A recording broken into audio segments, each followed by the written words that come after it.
Hi everyone and welcome to Powered and Protected by Rainbows, the official channel.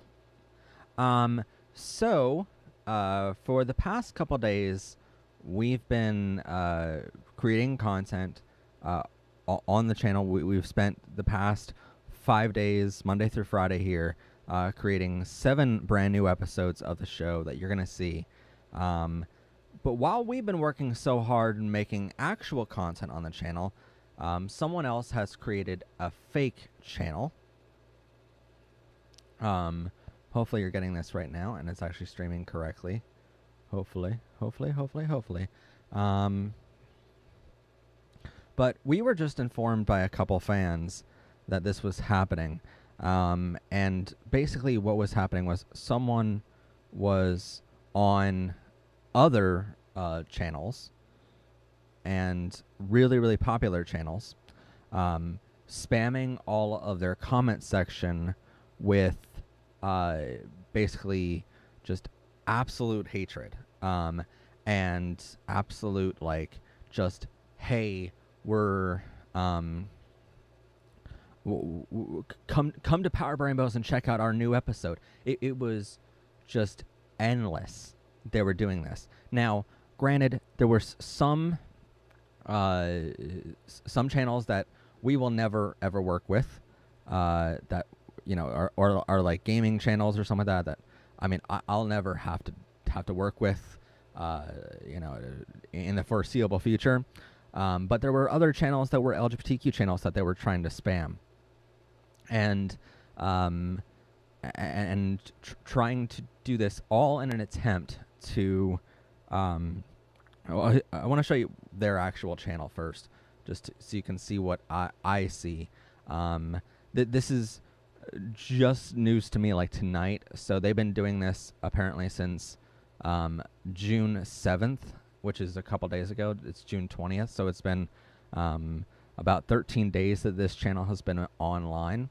Now, I'll show you this here. Camera and display here. Okay, so this is their channel. Hold on. Let me just see if I can move myself here down, so you can see the whole channel here. This is their fake channel. And 2 of our fans sent me this link just tonight, so we can see it. But basically, this channel does not have any content at all. If you go to the home screen, if you go to the videos, they don't have any videos at all. If you go to the playlist, they don't have any playlist at all.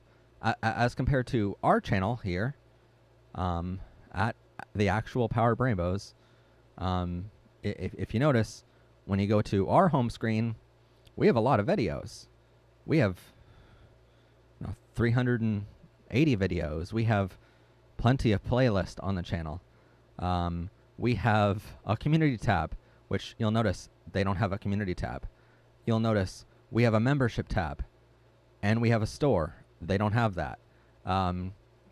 We have different channels listed on our channel, because these are the other channels that our company actually owns and runs all the time.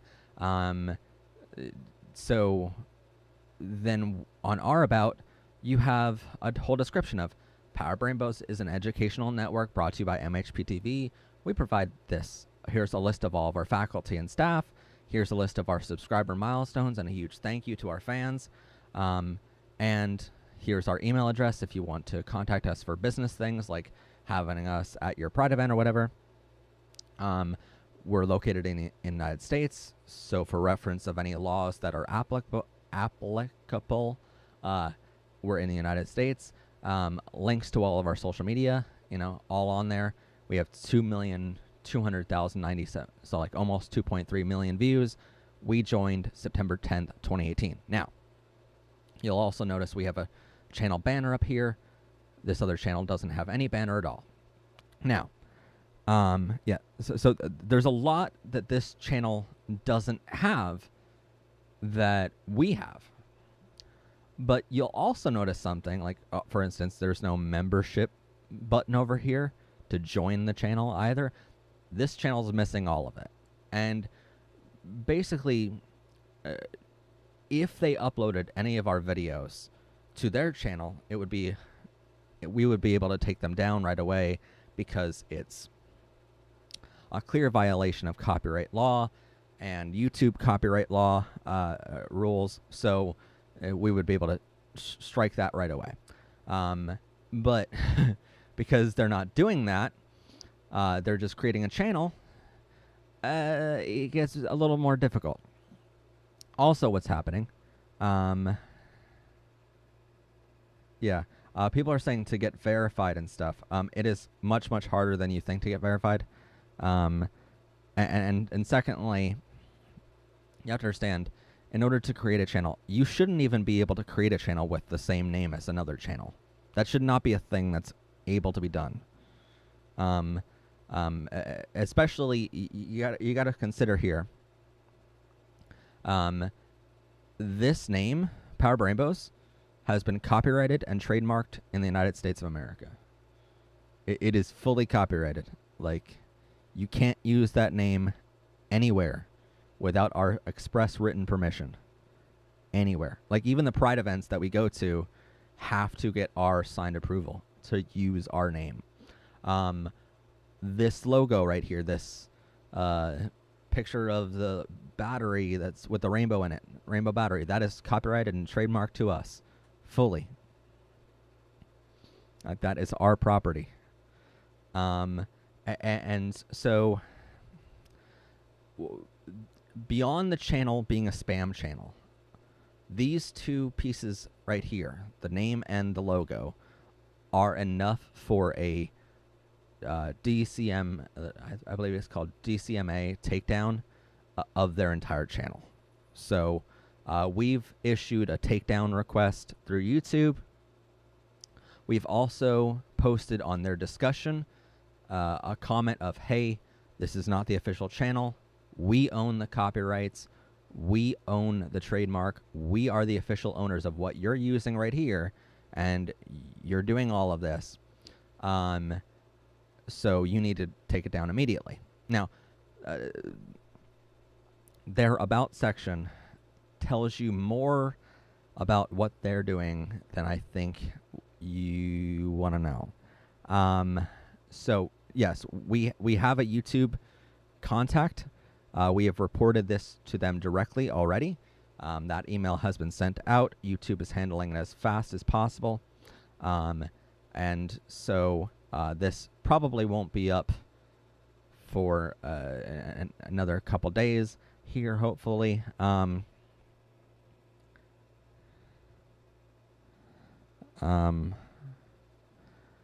So, yeah, DMCA takedown. Yeah, sorry. I messed up letters. There's too many letters in my head because we just got done filming 100 LGBTQ terms you should know video for next week for the 100th episode, and so I'm like, there's way too many acronyms in my brain right now. But first off, we have a YouTube contact that will help us handle all this. The second thing is that, you know, this is our copyrighted material and they're using it. There's a lot of differences in this channel compared to ours, but it's just enough of a fake, because keep in mind, what they're trying to do is not fake having a channel. They're not trying to make money off of me. They're not trying to make money off of our platform here, because otherwise they would try to upload some of my videos to their channel and hopefully get monetization, which they would never get, you know? They would never get monetization fast enough without us taking them down. And considering we're a big enough channel to have a YouTube contact, YouTube would never allow them to have monetization, especially on content we own. But you have to understand here, put PBR in your name? What? Okay. Anyway, so they would never get that. So people have been asking, well, what is their motivation in doing this? Well, sadly, we already know their motivation because of what they've commented on other videos. So what they've done is they've created a channel with just the name and the logo, which is all you see when you comment on someone else's video. So for instance, I will comment on one of my favorite creators channel here.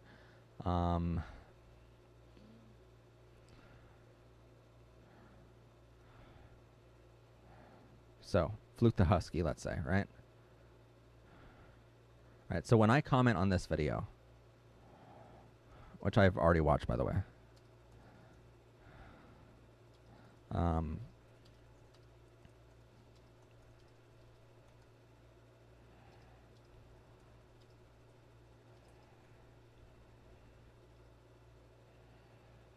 right? So when I comment on this, which I don't mind doing because I love Fluke's channel, but all that appears is the name and the logo, right? And so when this other account is commenting, which to make sure that we're still going live, when this other account, the spam channel, is commenting something, right? Where's the spam channel again? Here, right? When this spam channel is commenting something on anyone else's videos, they haven't commented on our channel anything because they know we would take them down, right? Yeah, sorry, it's slow internet tonight. But what they're doing is when they're sorry, it might be a little laggy. I'm really sorry, guys.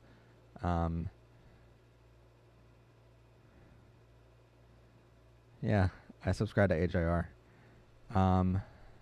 Sorry if it's skipping frames. Hopefully the audio is still good.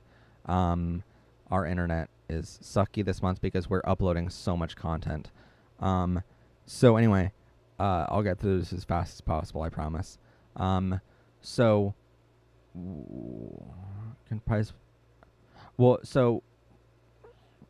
this channel, the spam channel, tried commenting on other creators' channels as much as possible because all that shows up is your name and your logo, right?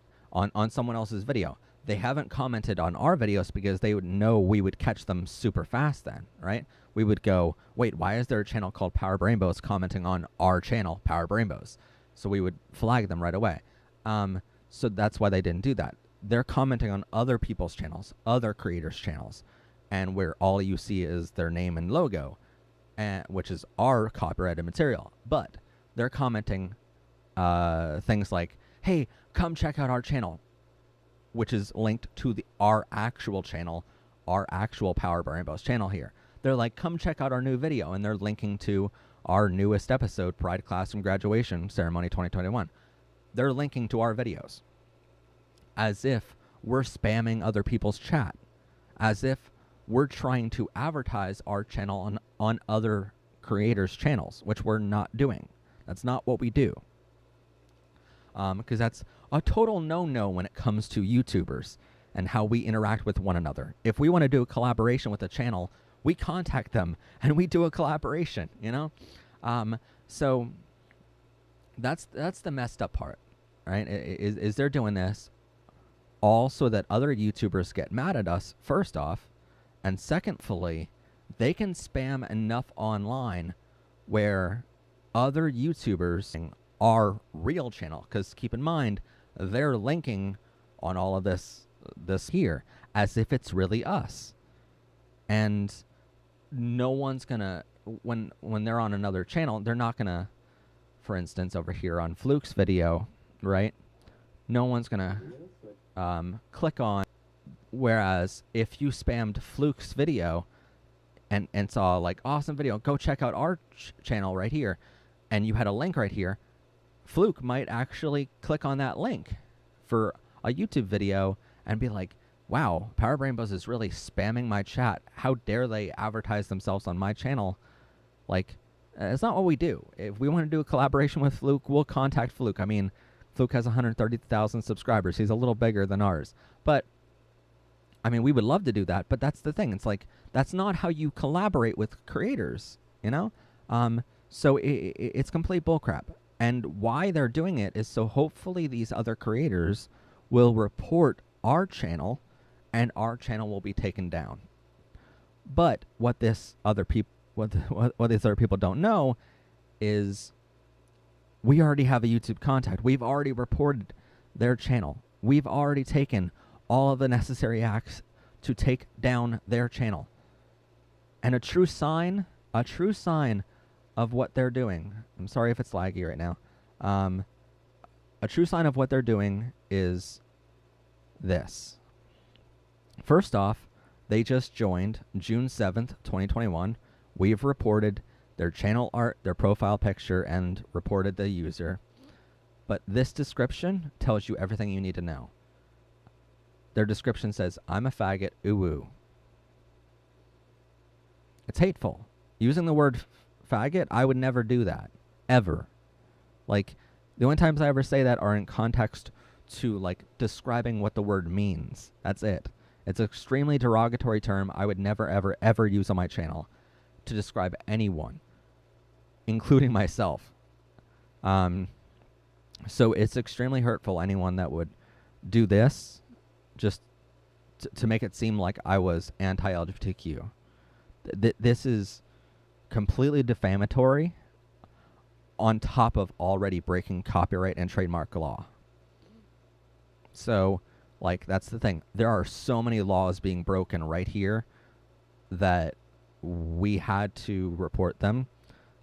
We've already, kind of gotten all this evidence ready for our lawyers. If it comes to that, if YouTube doesn't take this down within a week, then we contact our lawyers for an official response there. So this case might end up costing us a bunch of money because this person, whoever it is, wants to use our copyrighted material and spam other people's chat. This case might end up costing us tens of thousands of dollars. I'm just being realistic. Like, and whoever it is probably doesn't have the money to reimburse our lawyer fees. And so that's the thing. It's like, the other day we had a comment from someone that said, and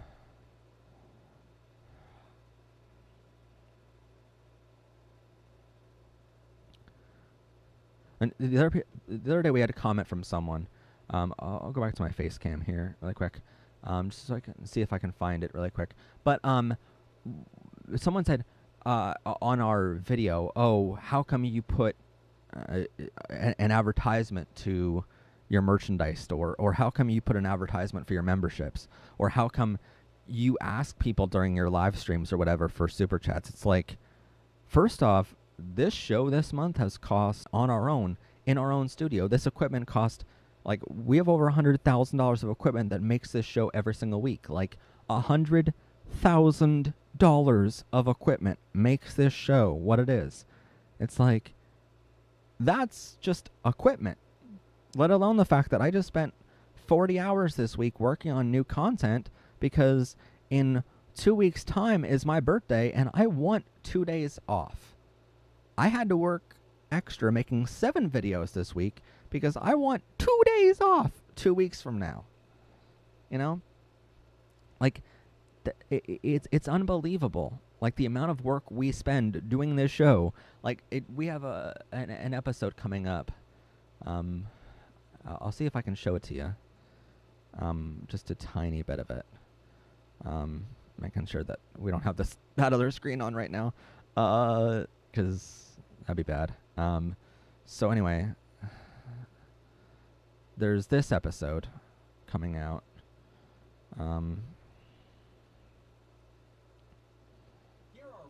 Oh, that's not the right. That's not the right one. We have an entire studio tour coming up on the channel that shows you all around, like, the actual studio of the show. But this will finally, like, people will start to understand, Like, okay, so here we go. Camera and display. Yeah, we're ready for that. Yeah. So this episode right here is coming out in July when I'm taking a week off from the show. And this shows you like how our studio was built, how much equipment we have, an entire office tour. It'll show you, so there's the office tour part, show you what we used to make the show, show you exactly how we schedule all of our episodes, all that kind of stuff. Like, this takes a lot of time to make, you know? And people don't realize how much time this show takes. And, like, people are like, oh my God.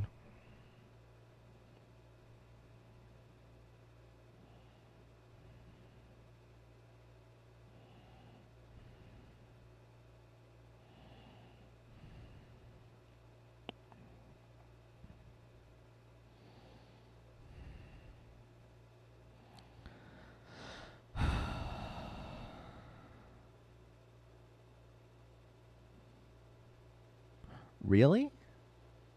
I mean, we're doing an episode. I'm doing a live stream to show you how someone is breaking the law against us, and you decide, hey, this is a great live stream to go and be a complete asshole and try to tempt Matt because he must be so happy right now. I just got done. I just got back from Father's Day dinner with my dad, and it may be the last Father's Day that I get to spend with him still while I'm living here, because I might be moving out very shortly, like sooner than I expected to. Like, that's the thing. It's like, here's the thing. I really enjoyed dinner tonight with my dad, and while I'm there at dinner, I'm getting messages from fans of, hey, this user's doing this spam thing, by the way. And I'm like, all right, now I know I gotta go home and deal with that. Like, that's my life. Like, I can't even have one night off, you know? And you're like, hey, let's be a homophobe and tempt Matt. You're gonna notice on my community tab on my channel, the official channel, you're gonna notice I got very upset, and I really don't care. Like, I have something to protect. I have a show to protect, and this show is my livelihood. So, like, I'm gonna defend it to the end of the earth. Like, this is the community that I love so much, and so people are like, how dare you ask for super chats? How dare you ask for, like, first off, yeah, super chats are available during tonight's broadcast, and I'm not shameful about it anymore. I'm not shameful about having merchandise. I'm not shameful of having ads on our videos. I'm not shameful of having any of this.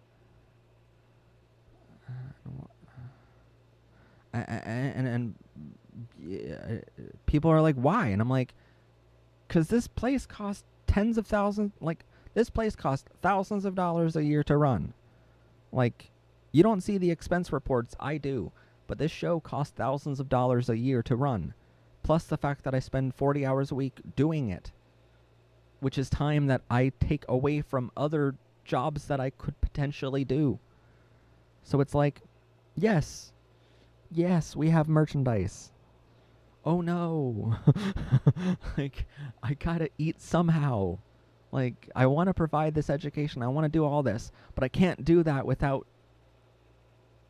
eating food. You know what I mean?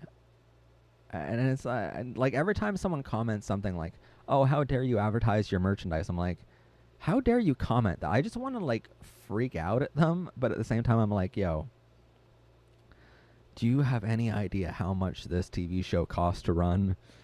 No, you don't. So shut up and sit down, okay? Like, seriously. Oh. And all of that is stuff that, like I like this show because I get to act funny and quirky on the show. But that's the thing. It's like I love the fact that we have such a huge platform with um 38,000 subscribers now. I love that so much, and we're about to hit 40 like shortly, 40,000 subscribers, which is just baffling to me. But it's like, I don't care how many subscribers we get. Like, do not ever make my kindness and my quirkiness on the show for kindness behind the scenes. Like, I will defend my property. I will defend my copyrights, my trademarks, my hard work, my dedication, and my community that I've built. Like, in the behind the scenes episode, like, we credit all of our producers, all of our people on the show that help us make it every single week. Like, there's 2 other people that have written episodes now. Each of them have written, one of them wrote 2 episodes of the show. Another one wrote 1 episode of the show so far. And I can't pay them to do it, and so I don't want to ask for more than what they're giving. And they're willing to volunteer, which is great. I absolutely love the fact that they're doing that. Also, we've had guests on the show before. I don't pay those guests to be on the show. They do it out of the kindness of their heart to come on. Some of my best friends are producers on my show because they help me come up with ideas and work through different ideas. And that's the thing. We have a huge team of 12 people now, but none of them are paid. None of them. Like, even me. I'm not... That's the thing. There are so many expenses to this show that it doesn't pay for my livelihood yet, you know? And so it's like...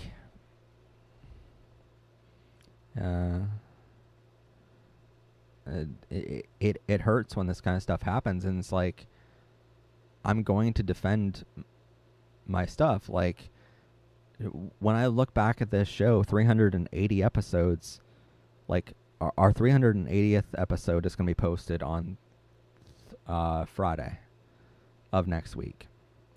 And that's the 100th episode of season 4, but the 380th episode overall. And so when I look at that, it's like, yeah, we've created a lot, but really, most of the episodes have been scripted by me. All of the editing that you've seen on our videos has all been done by me. One person. And for someone out there to think that they can try to ruin that or diminish that in any way or steal any of the property that I own personally through my company, like, how fucking dare you? Like, you can love this show with your whole heart. You can love what we're doing here. You can share all of our videos and stuff like that on social media. I do not care. I ask you to share our videos. But this goes beyond that. This is breaking the law. And it's like...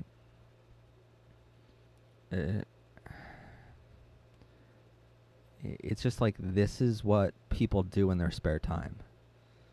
Like, really? You're going to spend your time away from whatever you were doing, and you're going to choose it to make an entire channel just to spam another one? Like, this is how you choose to spend your time, by the way. Like, how sad is that? But anyway,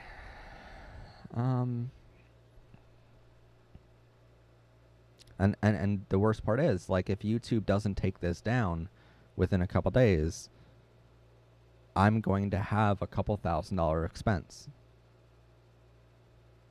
to get private investigators to find out who actually owns that spam channel, and I'm going to need to have my lawyers get in contact with them, send them an official cease and desist.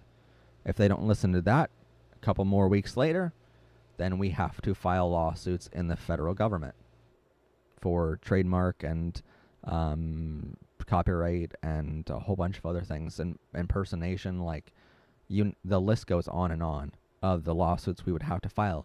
So it's like, if that happens,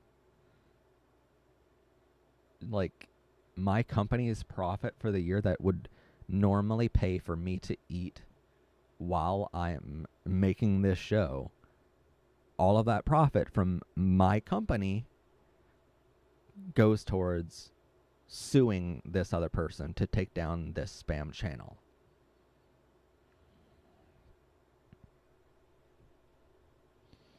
It's like, what the hell, you know? By the way, Paige, thank you so much. Paige Narst, you've been our second most longest running oh,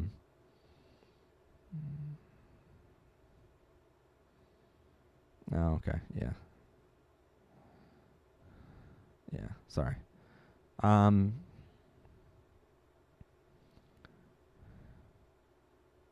And that's the thing. We have spoken to other channels that have been locked out of their accounts before. We simply, you don't realize, like, every week the password for this channel changes, and no one else besides myself and one other person has access to that password. And that one other person is a person I trust with my life. So that's the thing. It's like, it's changed every week to protect itself. We do a hell of a lot to protect this channel behind the scenes. I'm not gonna cry. It's just a matter of, like, it's just another thing we have to deal with, which is, like, that's the thing. Like, on top of making content, which is, so, okay, the other day we were on a video call with YouTube with a whole bunch of other creators, and we started to, it was a whole seminar on mental health and how we can better help our communities online by providing education about mental health, right? A great cause. I mean, we already have an entire class on it. So it's kind of like, we've already done that, YouTube. Like, hey. But that's the thing. It was really helpful for me as well, because I got to talk with other creators who are much larger, and I got to ask them, like, hey, well, how do you deal with comments every day? How do you deal with hundreds upon hundreds of comments every day that, you know, how do you sort through them all and make sure they're all LGBTQ friendly? They're like, we don't. We let it up to our audience. And so basically, I was taught this week, I'm going, and it's worked out so far here, I'm going to spend 20 minutes every morning looking through as many comments as I possibly can, responding to as many as I can. After that 20 minutes is up, I'm not going to look at the comment section at all. The only time that I'll look at the comment section is when something like this happens, when, you know, someone's telling me, hey, by the way, someone is creating a spam channel. So tonight I went against my own rule there. But normally it's going to be 20 minutes a day. And then whenever you guys, girls and NBs, oh, thank you. I never forget how amazing you are. I love that comment. Thank you. But sort of what we're going to be doing here is, if you see a comment on a video, on any of our videos, right? Let's go to our most recent one or whatever, right? And let's show you this so you know exactly what to do. So if you see a comment that is anti-LGBTQ, that is hateful, that is derogatory in any way, what you can do is go on the right of that comment, these three little dots here, and you're not going to see hide user from channel here, which is what I see, but you can hit report, right? You can hit report that comment. What that does is it sends it, I think I can show this to you as well.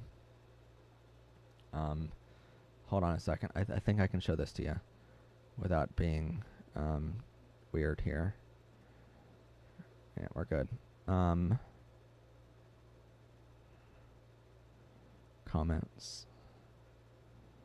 So I had to be really careful here, because where we're at is actually behind the scenes of the channel.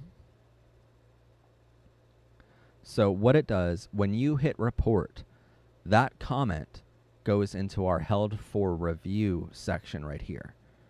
And held for review comments, I do go through some from time to time. Like that, I will definitely like read the Bible. Yeah, goodbye. Hide user from channel. No question about it. And so it'll get sent in here. If you report it, if anyone reports a comment on our channel, it goes into here, into our held for review, which means no one went for a little bit, but no one else will be able to see that comment until I have a chance to personally go through and approve that comment, delete the comment, report it for spam or abuse, or hide the user from our channel completely. So unless I go through here and say, you know what, our fans were wrong, this comment was perfectly fine, I'll allow it. Unless that happens, no one sees that comment. So if you see a hateful comment on our videos, just hit those 3 little dots, report it. It goes into this bin right here. But after 6 days, those comments automatically get removed without me doing anything at all. So whether I see it or not, it is gone. Basically, how the other creators taught me was use our platform and our 38,000 subscribers to our advantage.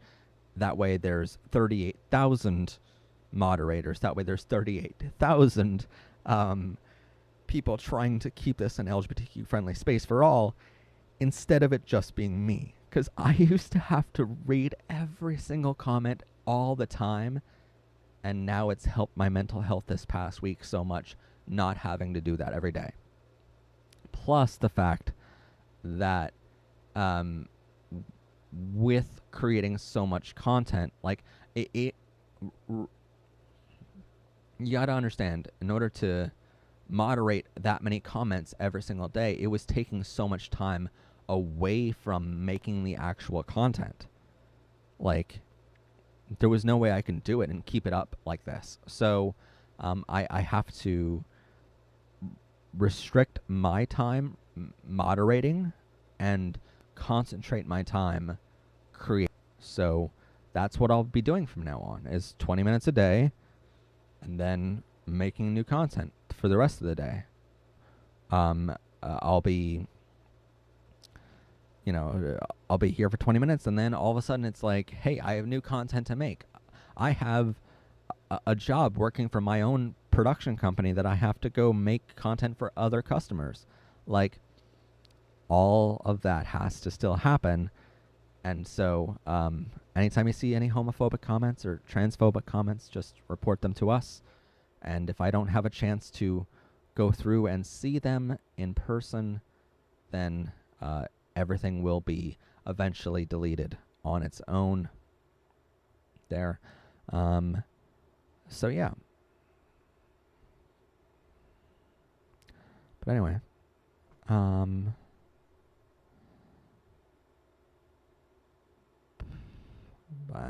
it's a lot of work to make this channel, like a lot more work than I thought it would be. I'll be honest. Like, I love that we have 38,700 subscribers now, which is just insane.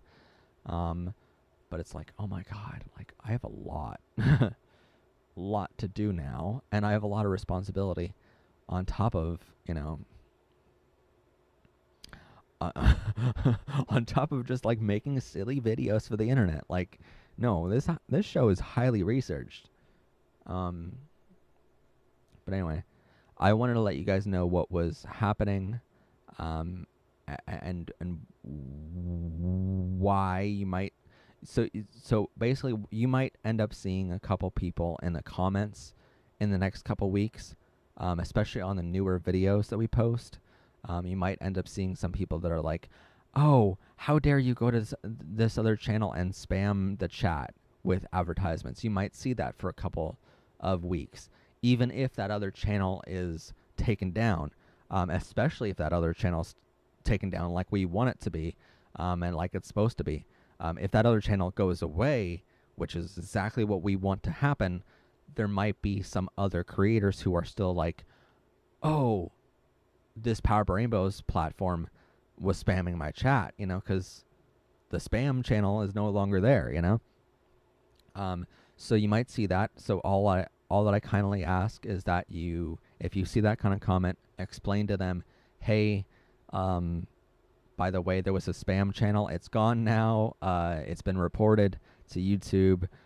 There was a spam channel that someone created with the same name and logo. This wasn't actually Matt Haslam. This wasn't actually Professor Pride. This wasn't Power Rainbows. This was someone else. So try to explain that to them. Also, all that I ask is that no one else ever do this again, because holy crap, this is a lot to deal with. And I don't know how much this I don't know how much dealing with this thing is going to cost us, but we'll protect our property no matter what. Period. And I know some people are going to get upset over, well, Matt's getting angry, or people are going to be like, well,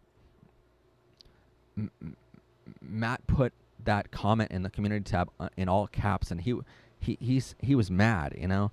It's like, yeah, I'm mad because someone's stealing my work. Like, someone's trying to take down our channel. Like, yeah, I'm livid at this person. Like, there's no question about that. And who the hell knows? Maybe they're watching right now, because I just commented on their channel. I just reported them, so they're getting a whole bunch of notices from YouTube right now.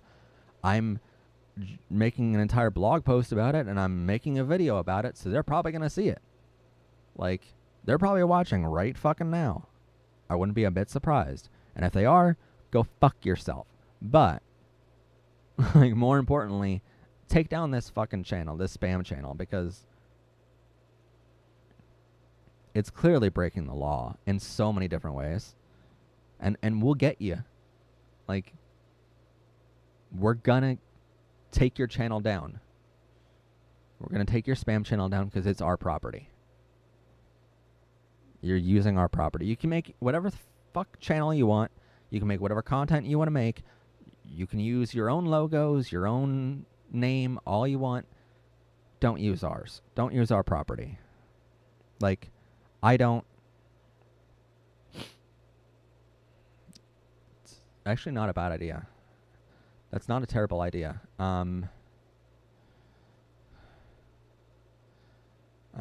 That, I mean, whoever just said that, I freaking love you.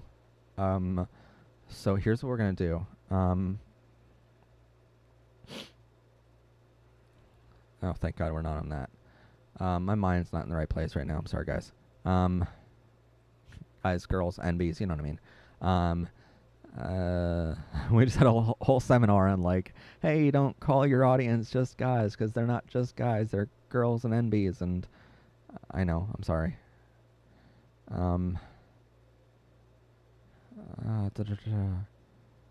So, okay, so here is the channel name.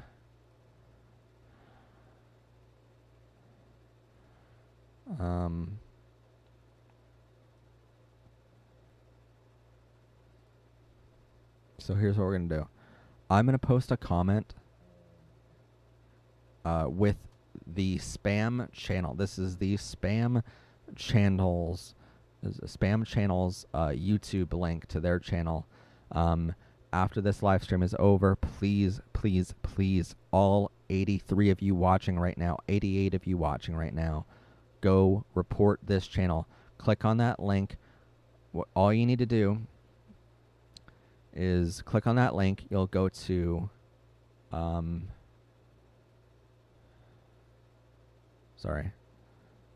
you'll go to this channel right here, which has 1 subscriber. Somebody subscribe to them. One person who the fuck was that? And all you need to do is report the user, report channel art, report profile picture, and report user. and then impersonation right here, and this channel is impersonating someone else because you're going to be the ones doing it. From mine, this is impersonating me. And once you hit this, you'll go to, by the way, flagged videos and users are reviewed by YouTube staff 24 hours a day, 7 days a week to determine if they violate our community guidelines. So impersonating someone else, and then you'll go to this next screen, and you'll be asked what channel is being impersonated. All you need to do is click on youtube.com/powered by rainbows, which is our official YouTube name. youtube.com/powered by rainbows. That is the official URL address of our official channel. Do not ever mistake it. That is the official one. And then click next. And you can just write, this person is spamming and pretending to be the official channel of Powered by Rainbows. And they are breaking copyright law by using our channel name and logo. And hit submit. Once you submit, it'll be reviewed hopefully faster because enough people are all reporting it. So if all 100 of you go report that fucking channel, this is not the official channel of Powered by Rainbows. This is not the channel. Whoever keeps subscribing, seriously?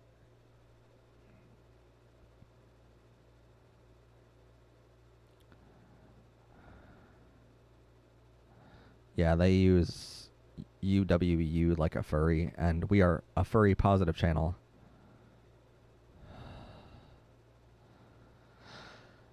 It's fucking ridiculous.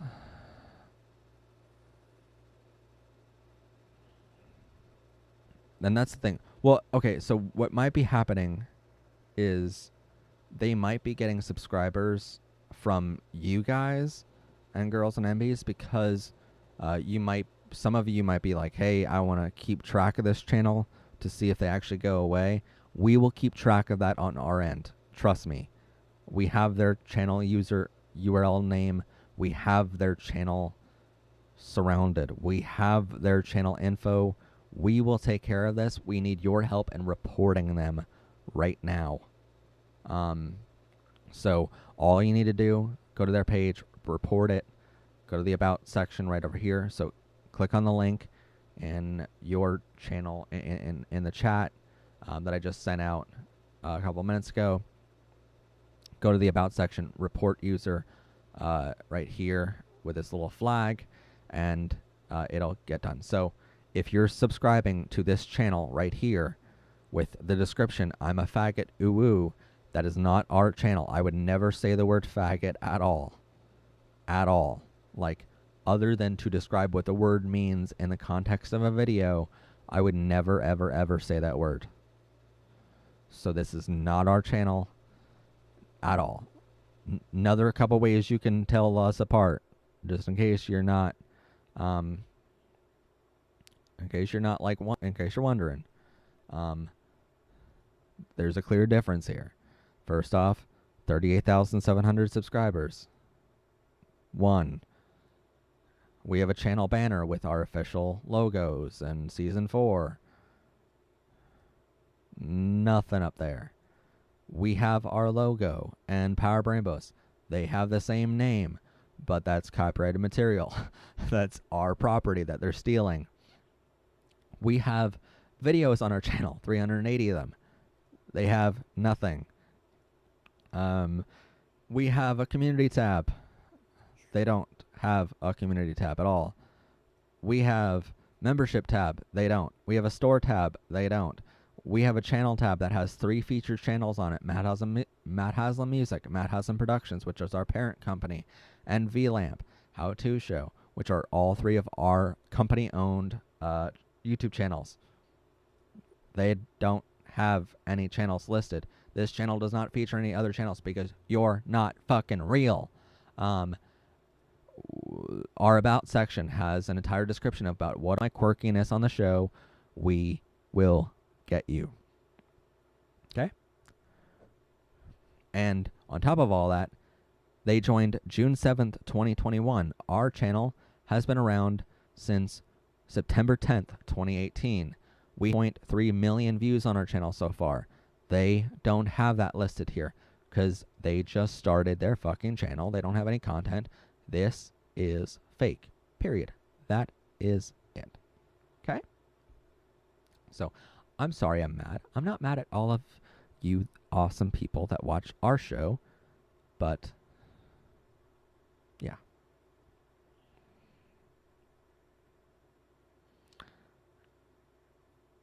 I'm sorry I'm using the F word. I'm just really mad today. I'm not. Raven said we should figure out a way to spam them. I'm not about getting revenge. That's not who I am as a person. I'm not about trying to get back to, like, they're just breaking the law in my opinion. Like, YouTube will take them down. YouTube will investigate it, and it'll be another thing that YouTube has to deal with. And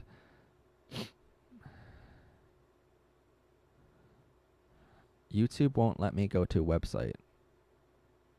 Wait, seriously? Oh no, they're still there. But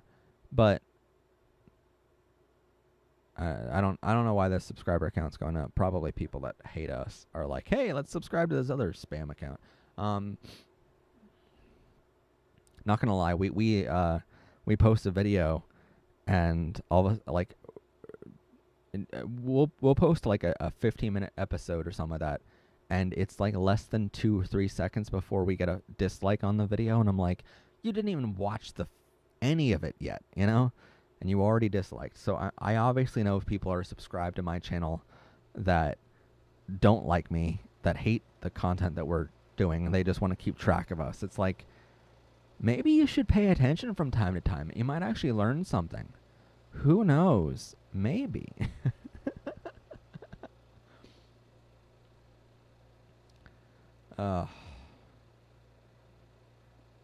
Started what?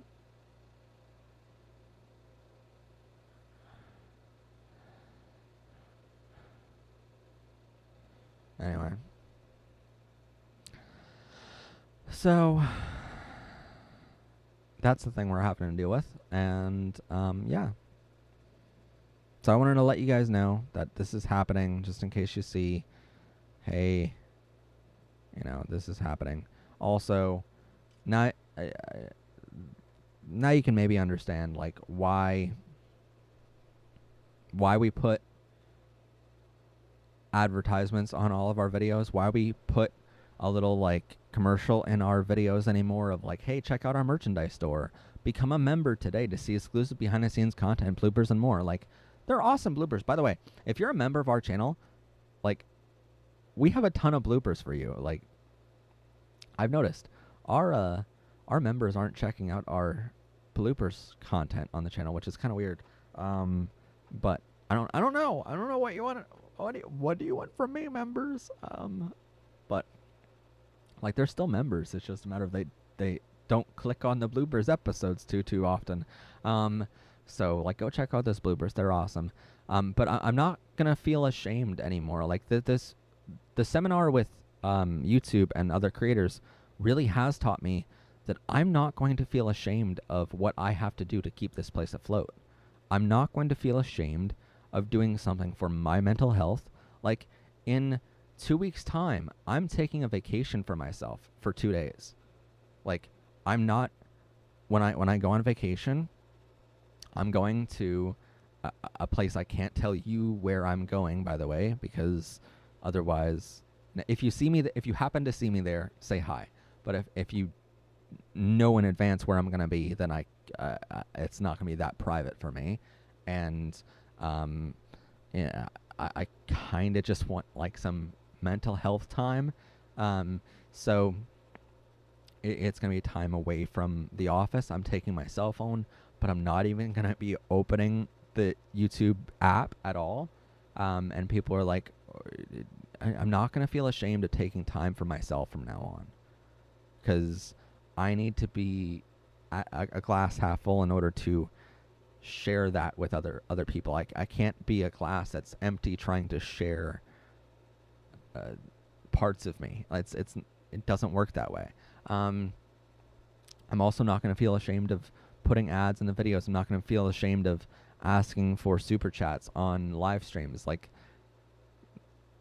I see the bank account. I know what this channel cost. It's like, well, you can upload videos for free, Matt. Like, yeah, you can, but that doesn't mean the video was free to make, you know?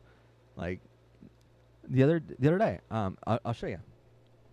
The video, I might actually just show you the whole thing. So the video doing this Lego Pride set, right? This Lego Pride set. By the way, the trans person, it goes there, but how it's on my office, that person needs to be back. But we incorporated our SD card into the stage here for it. But it's really, really cool. I get to keep it on my desk now, but in order to make that video, this Pride set cost $45 to buy and ship to us. And we did a whole review on our channel about it. And one second here, I will get to it. Let me see. I gotta keep making sure that my screens are don't see all the analytics. I want you to see some of the analytics, right? Right.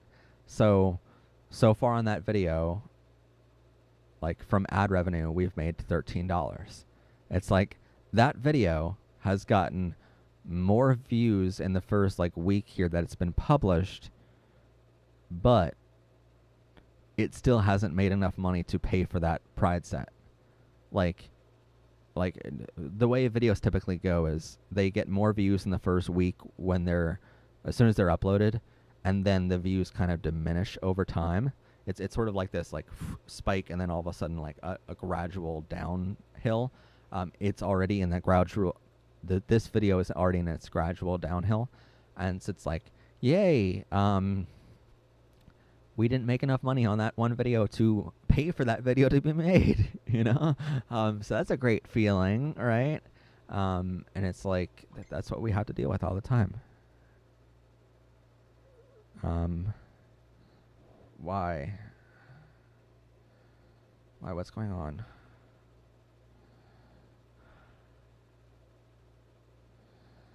Oh, don't tell me another thing's going on. Why? I'm live right now by one of my producers, Chris Krasnowski, is talking to us.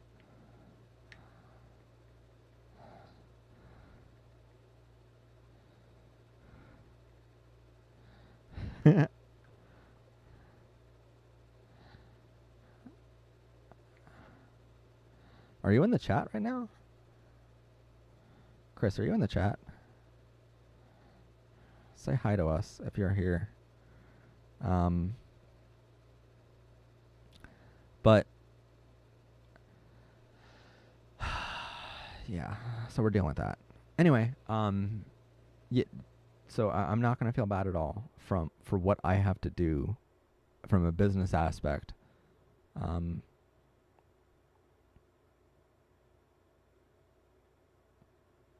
But yeah, it's a fun time on YouTube. Be a YouTuber, they said. It's so much fun, they said. Oh my god. And all I wanted to do tonight was enjoy a night out with my dad for Father's Day. And then I come home and I'm like, yay, I have to deal with this legal stuff now. And if YouTube doesn't act in 7 days, then I have to get my lawyers to go after this person. Yay. I might have to spend thousands of dollars to go after this person. And if they don't have the money to pay me back for all of that, which they probably don't because they're probably just a spammer with $0 in their bank account, then I'll have to upfront cost all of that without any reimbursement. Thank you so much, spammer. And then the show has to pay for all of those expenses. And it's like, then that takes away from actual content we can make on this channel. So people, I'm not going to feel bad about, like, go to the PBR merchandise store. Please. Please super chat if you can. Oh my God. Like, I'm not going to feel bad about that. And sorry, that one of the comments I read this morning as I woke up, I had 20 minutes of reading comments this morning. One of the comments this morning was, how dare you put an ad in this video? YouTube videos are supposed to be free. I'm like, goodbye. I don't have the time to deal with you. Like, if you don't understand that my TV studio cost $100,000, Chris knows this stuff. He knows how much equipment is in this building. Like, $100,000. If you don't understand that maybe $100,000 is not a little bit of pocket change that I can just be like, yeah, I'm going to start a YouTube channel. Like, this is not a YouTube channel. I film on my cell phone. Okay?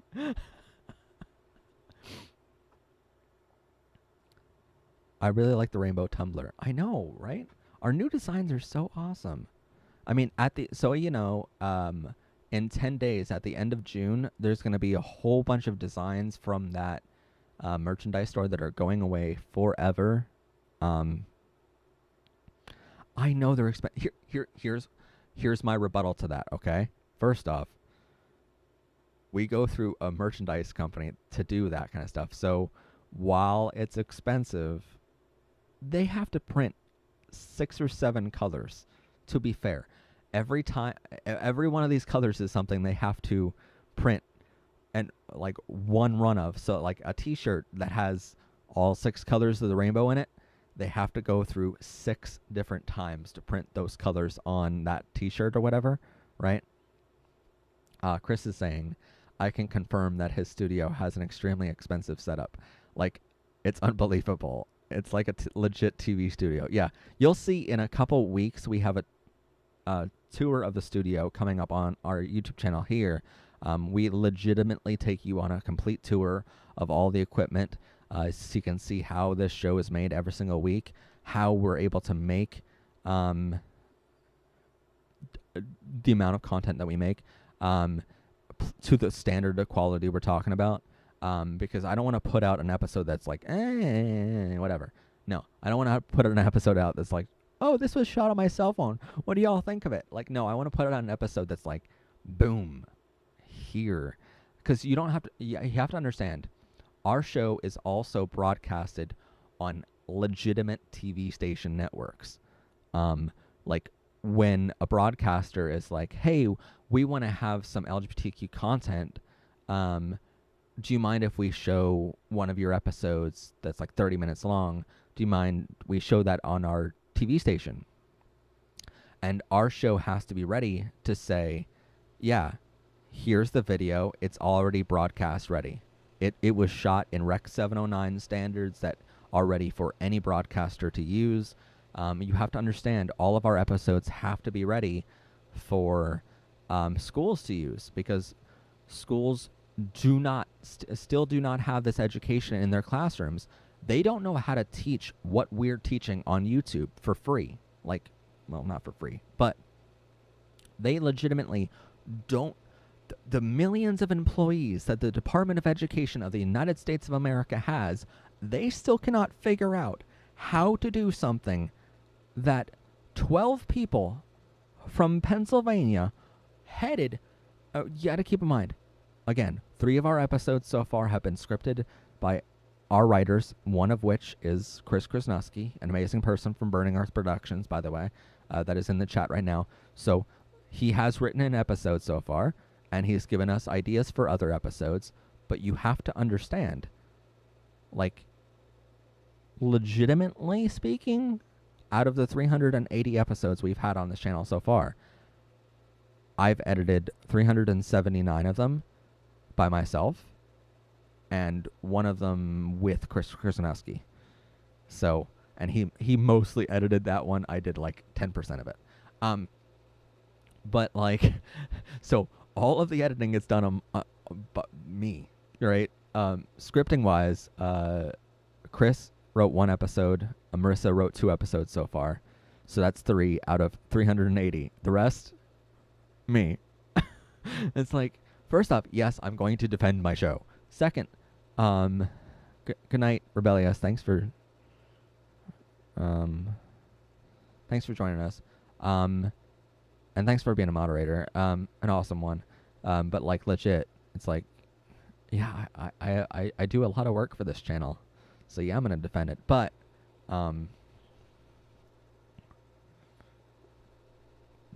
we make this to an insane quality level that no one can argue about.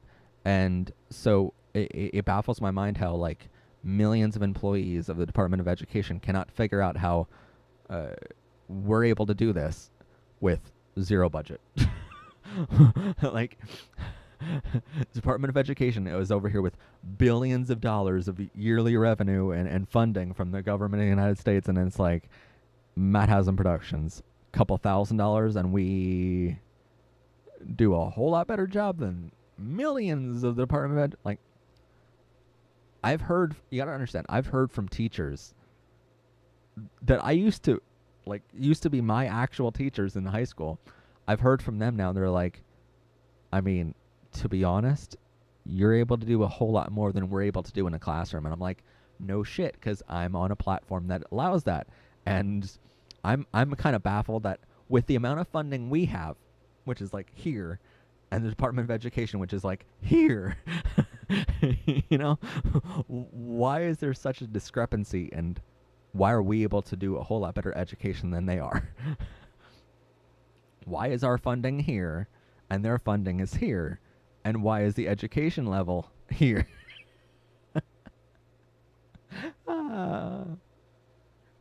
Yeah, Burning Earth Productions basically took the reins of the Star Trek episode. So you have him to credit with that.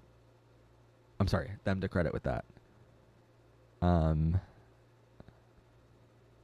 So much LGBTQ history has been erased, and it's sad. Yeah, you're right. The education system in the USA needs a serious overhaul. Yes. Well, that's the thing. And I'm also not, because again, I know someone is gonna condemn me for this because we have so many people on our platform now, but we're actually not just looking for funding from sponsors. Like, we're legitimately looking for like colleges who have GSA clubs to sponsor our show and say, like, we'll give them 30 seconds of an episode and like, hey, oh, thank you, Chris. He, she, they is fine. Okay. I try to remember everybody. There's a lot of people. Plus, my mind is not in the best place right now. So, anyway. But it's like we have to deal with, what was I? Oh yeah. We're after colleges to like sponsor our show, to be like, hey, come to our college that we have a GSA club that supports LGBTQ. So we'll put an ad in our videos, and I'm telling people like, hey, if you want to be a sponsor of the show, you have to be LGBTQ friendly to your core. I cannot, if I'm able to find one anti-LGBTQ thing your school has done or your organization has done in the history of being a school or an organization, you're not my sponsor. I don't care. I don't give two craps about your money. Like, I don't want you as a sponsor if you're not LGBTQ friendly to the core, or if I can find one bad thing about you. Like, I only want good sponsors. I only want to endorse good things. And so that's hard to find, a sponsor like that. Secondly, we're after government funding legitimately. We know enough people in the Department of Education, and I'm currently using those contacts to get some funding for the show. And it's like, I'm not going to feel bad about taking time to chase after some government funding, because it's like, hey, my pitch to them is basically like, hey, we're doing a better job than you already. Imagine what we can do if we got some budget, right? That's basically my sales pitch. It's like, yo, I'm already showing you up and I don't have any funding from you. So like give me some of your funding and I can actually do a good job for you, you know?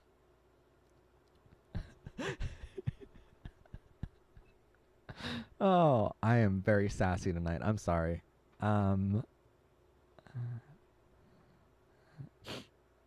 Good night, awkward. Thanks for being here, awkward. I just like saying the word awkward, I'll be honest. My US history teacher said what they teach in health class is extremely outdated. You are right about that. Which is why we created our own health class on the show here. Don't shop at Walmart. You're right about that. I love your laugh. Oh, thank you. Also, while I was at dinner with my family tonight, I spent all night long on dating apps trying to find a boyfriend, and guess who struck out? I totally feel good about that. And then I come home to this. I'm like, as if I don't feel lonely. Given what's going on with you tonight, you have a right to be sassy, Professor. Thank you. But yeah.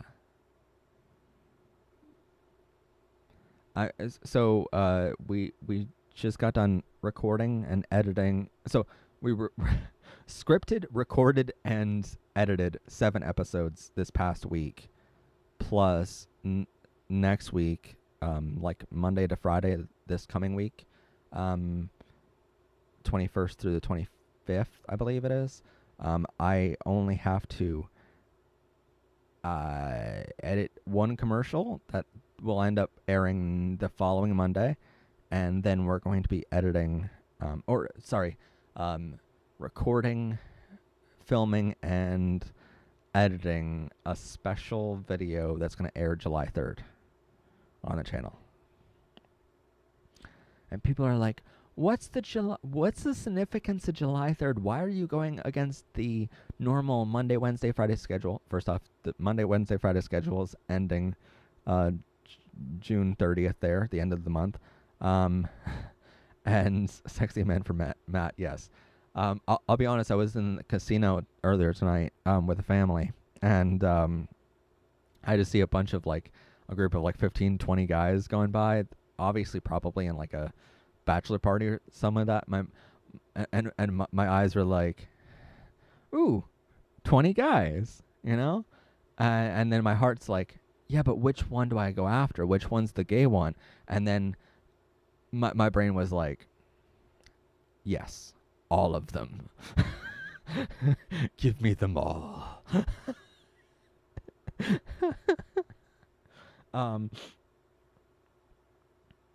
Luna the Night Guard. Matt, someone wants to see the drawing you did for me?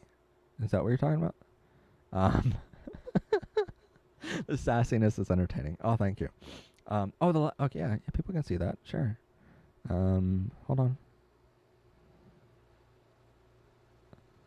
Sure.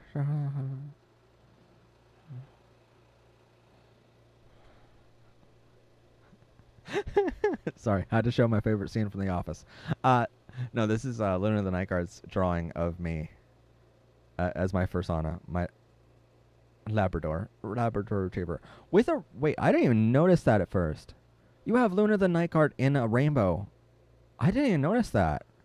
That's cute, because I noticed the rainbow collar around his neck, but I didn't notice the rainbow in the top right of. Oh, that's cute. Okay.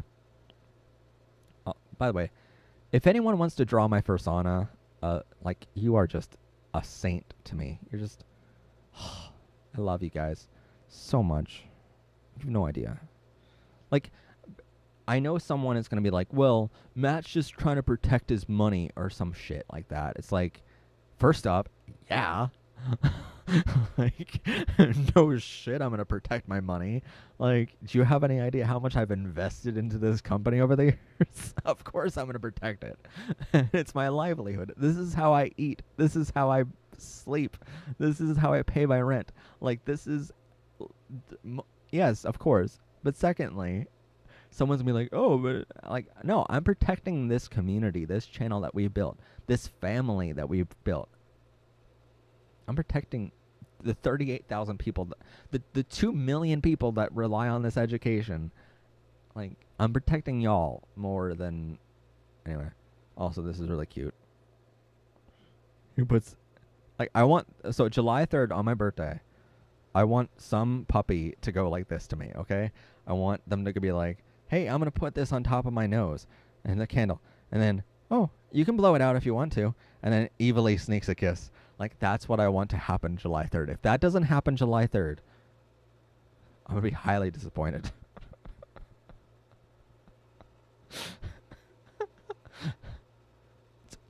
To be fair, if that doesn't happen July 3rd, or this doesn't happen July 3rd, either way, y'all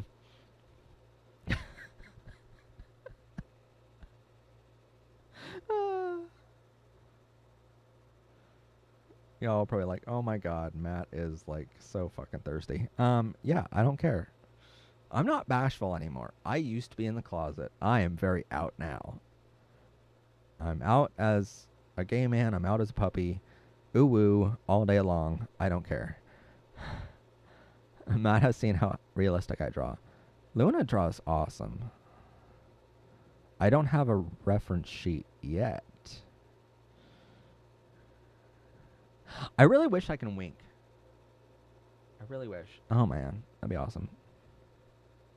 Oh, Burning Earth is like, God damn it, Matt. Yeah. What? Okay, so, believe it or not, Chris, this doesn't that. Me being a furry and me being a puppy didn't start with you. I realize that probably deserves some context. So here it is. All right. So what had happened? What was it? 2016? No. 2015. 2015. June 2015. Chris is doing this video production, or this production with his company, and I'm the audio engineer for his company for that project. And we're recording a whole bunch of actors. One of the actors is really super hot that came in to record the voiceover. And this boy, who I think he was about my age, or like maybe 1 year older. Oh, you were saying God damn it to the Office picture. Okay. But I feel like they deserve the whole story now. Well, I mean, who doesn't want to get spanked? Anyway. See, here's the thing, Chris. Now we're starting to get memes on the Discord server, and I know someone's going to clip out me saying, who doesn't want to get spanked? They won't clip out anything else from any live stream. But when I say something dirty, all of a sudden they'll be like, oh, that's what we're going to pick up on. Of course you guys do. Because you're mean. I love the memes, though. Silver Wolf Raven Blood. Furry Twitter is nothing but porn and drama. I don't know why we're complaining about that first part.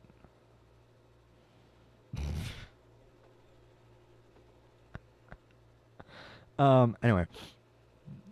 I mean, I have, let's just say I have 2 Twitter accounts, okay? I don't film or upload anything nasty or adult content like. I do not do any of that, but I have a second Twitter so that Amante Deloso, my Fursona, can very much enjoy it. Anyway, so there's some context here. So we were doing this production, and we were just doing like a game night, which a lot of really, you can tell the difference between a bad production and a good production by how much camaraderie. If I can speak tonight, that'd be great. How much camaraderie the crew has between each other, and like if the director invites the crew to like hang out after hours, that is typically a good production, because it means you get to, first off, mingle with other crew and like sort of like get to know one another, and next time you need another crew member, oh, remember that really nice person that I worked with last time that we hung out and just had a beer or whatever? Like, it made it really nice. So that sort of thing in the production world is nice, but also we just got to be friends, and it was really a nice time. And that's the kind of production that you really like to work on. And I'm not just saying that because Chris is one of my producers, one of my best friends for how many years. I'm not just saying that because he's in the chat right now. I'm saying that because I've worked on 4,000 live events in my life and my career. 4,000, and it's the ones like that which you remember, where the director invites everyone afterwards and is really nice. So, yeah. So anyway, I admitted that I had a crush on this other guy, but amid that production, a little while later, one of the other actors started this joke that we should have a puppy in his film, in his CGI space film, that we should have a puppy in it, which totally is not something that you cannot put a puppy into space. You know, you can put a robot puppy into space or a puppy in an no. Like, we just ran away with this like one tiny little joke, and just it was years until like he lived it down. He still hasn't, to be fair. But so we wanted to put a puppy in his film, and I'm like, oh, okay, you know, whatever, you know, this is that's what we want to do. We have yet to get that, by the way, but then I came out sort of as a furry and as a pup play community member online, and so our friends are like, yeah, but like, was that caused by this whole interaction with let's call him Tommy? Was this caused by that interaction with this guy, or that whole situation with the puppy thing of this film? And I'm like, no, not at all. I was a furry and a pup tribe community member long before that. But mods embarrass Matt. Why? How would you embarrass me? More than I've already embarrassed myself. I mean, I was straight for 24 years. No, sorry. I acted straight for 24 years, and I had a cover girlfriend that just covered over the fact that I was gay. So it's like, I mean, that was kind of embarrassing. For there to be people out there in my high school who thought I was straight, that's embarrassing. Because then, like, years later, they all found out of like, oh, okay, he's gay. That's okay. Good for him. Like, good for him feeling strong enough to come out. And then they'll, like, become my friend on Facebook or something like that. And then they're like, wait, he's literally a TV show host about this? Wait, he has, like, 30,000 subscribers? Wait. His name is Professor Pride now? Wait. He's a furry, too, on top of that? Like, it's all genuine support. It's just like, wow, like, that boy turned from the straightest boy we all thought he was. Wow. And I've literally, I don't think I told Chris this yet, but I was back at my high school a couple weeks ago to film their graduation. So we traveled a couple hours to get to my old high school, which, I mean, it was a long drive, but it was sort of a really sentimental drive back home to where I used to live. That was really kind of cool. But yeah, I'm demisexual too. But you can be gay and demisexual. Demisexual just means that you are you need an emotional connection to someone before a sexual attraction can be there. Anyway, so on our drive to my old high school, it was kind of sentimental, but it was when we got someone at the high school, just like, it's like, wow, like, I'm really proud of you, but like, holy shit, like, their words, not mine. Here, uh, you are you are a much better actor than I thought you were in drama club. And I'm just like, okay, because like I was a terrible actor in drama club, which is why our director, Mrs. Malik, had to like really coach me, which I'm lucky for now because now I get to project my voice and now I get to be a good performer in the show. But demisexual gay man sick. I'm hoping you mean that in a good way. Matt makes me look totally ace. I know. Well, here's the thing. Like, first off, demi is a spectrum. All sexuality is a spectrum. There's 7 spectrums of attraction. So, and it's completely valid to be ace. But yeah, it's like, I'll mention like any word of sex, and all of a sudden, like, Rebellious is just like, can we not? And I'm like, I'm sorry. Okay, it's okay. It's okay to talk about it, in my opinion. It's just like, it's okay to not want to either. Matt, I can't plug in my genderless extension cord. That's cute. I like that. Anyway, so it's like, I was a terrible actor in high school, but at the same time, I was acting straight, and I was like, what do you mean I was a much better actor? They're like, you had a girlfriend, and that girlfriend, the girlfriend you chose to go out with, by the way, like, she was one of my fans of my music, and so she started to like go out. She's like really started to have a really big crush on me, and I'm like, all right, well, this might work out because if she has such a big crush on me, then if I go out with her, no one will know I'm gay, right? So she starts telling everyone that her and I are together and like together, you know?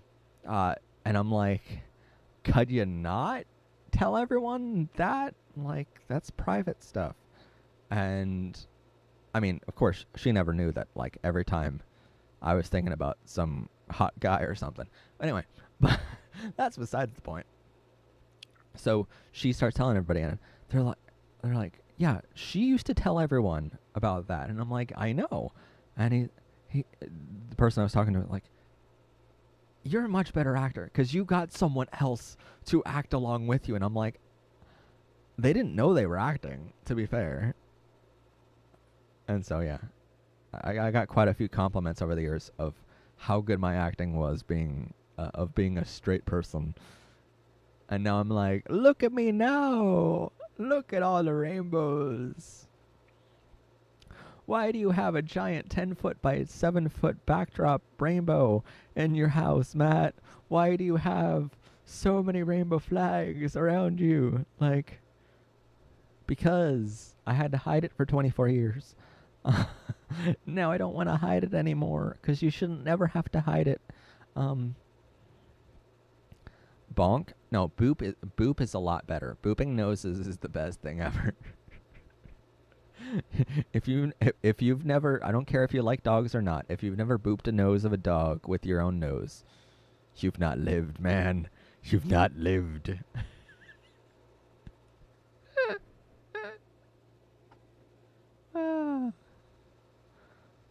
I don't know where this is going. Anyway. I just wanted to cheer myself up. That's being a professor with all the props. Yeah. Scooby is on his chest. Scooby Dooby Doo. Where? Oh, well, hold on. Okay, Burning Earth says, so can I confess something that I may have done that I'm not proud of? Did you create this channel?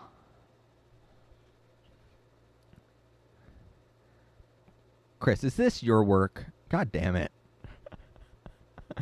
Chris is like, no, that's not me. Chris would never do that. I'm just kidding, Chris. Of course you can confess whatever you want. But first, Scooby-Dooby-Doo, where are you? We got some work to do now. You can't do it without the ears. You cannot do it without the ears, Chris.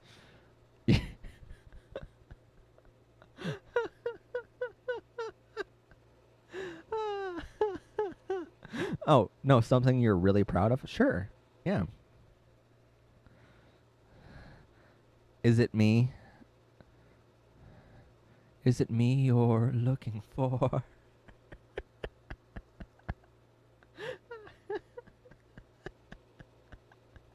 Chris is like, God damn it. Can we not, Matt? Oh, God. Oh, that was my phone. Okay. Steal him from the screen. Okay, so I reached out to a high-profile voice actor to be a part of one of my projects. Good for you, man. Good for you.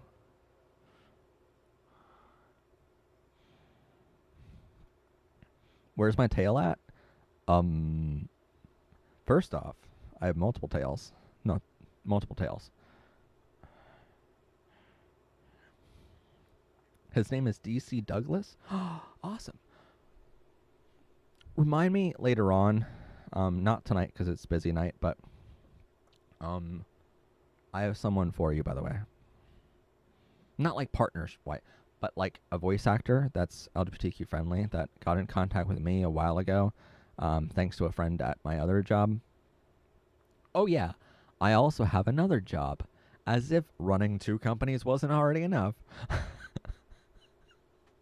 Anyway, that's really slow this time of year. That's why I'm able to make so much content. Anyway, but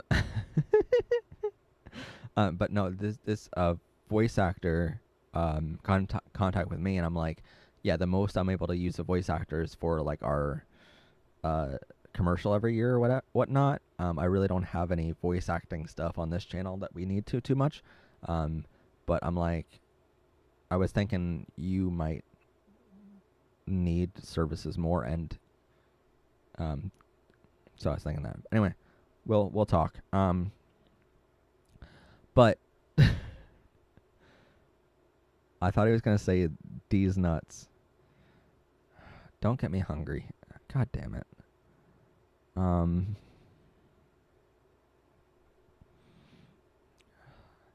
have no idea the number of boys I've messaged tonight, and none of them got back to me. So, like, yeah.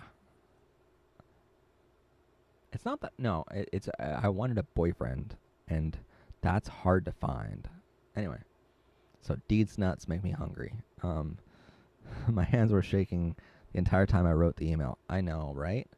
That's the thing. Whenever I reach out to someone like bigger, I'm like, oh no, what will they say? And Chris and I are in the same boat. We're just like, we're 2 like scaredy cats of like, but what if? Like, we both know that they'll probably get back to us, but that leap of faith is like just one you gotta take eventually. I'd get back to you. I'd get back to you. It's a good song. No response from him yet, but I'm hopeful. How long ago was it that you contacted him? You were so wholesome. I love you. Aw, thank you. Finding a girlfriend who wants a trans girl is also super hard to find. You're not wrong.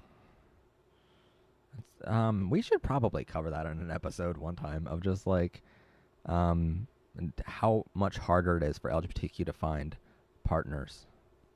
Matt, if you know a voice actor, I'd love to connect with them, and I have if they have a sample of their work. Yeah, I'll send you something. Because they're really, really good. It's just a matter of like, I've been so busy to get back to them, and I'm like, I replied, and I'm like, just give me until the end of Pride Month. I know you're excited right now, and I'm excited because we're both LGBTQ creators, and we both want to work with each other. It's just a matter, I don't have time right now to even like think.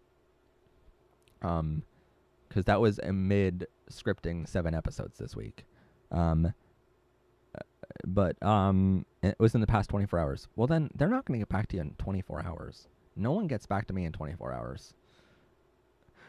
Like, out of all the people I've had to contact in my life, it takes up to like 2-3 weeks sometimes for bigger people. It just okay. Like, try to imagine your email inbox, right, and my email inbox. Like, for as small of creators as you and I are, like, they're just on a whole nother level. So, like, just try to imagine that email inbox and be like, probably it's going to take a week to even see the email, to be honest. And it's a shame, but it's like, yeah, it's going to happen. I love how we have someone in the chat called Taco Guy. I want that name. I'm hungry for tacos.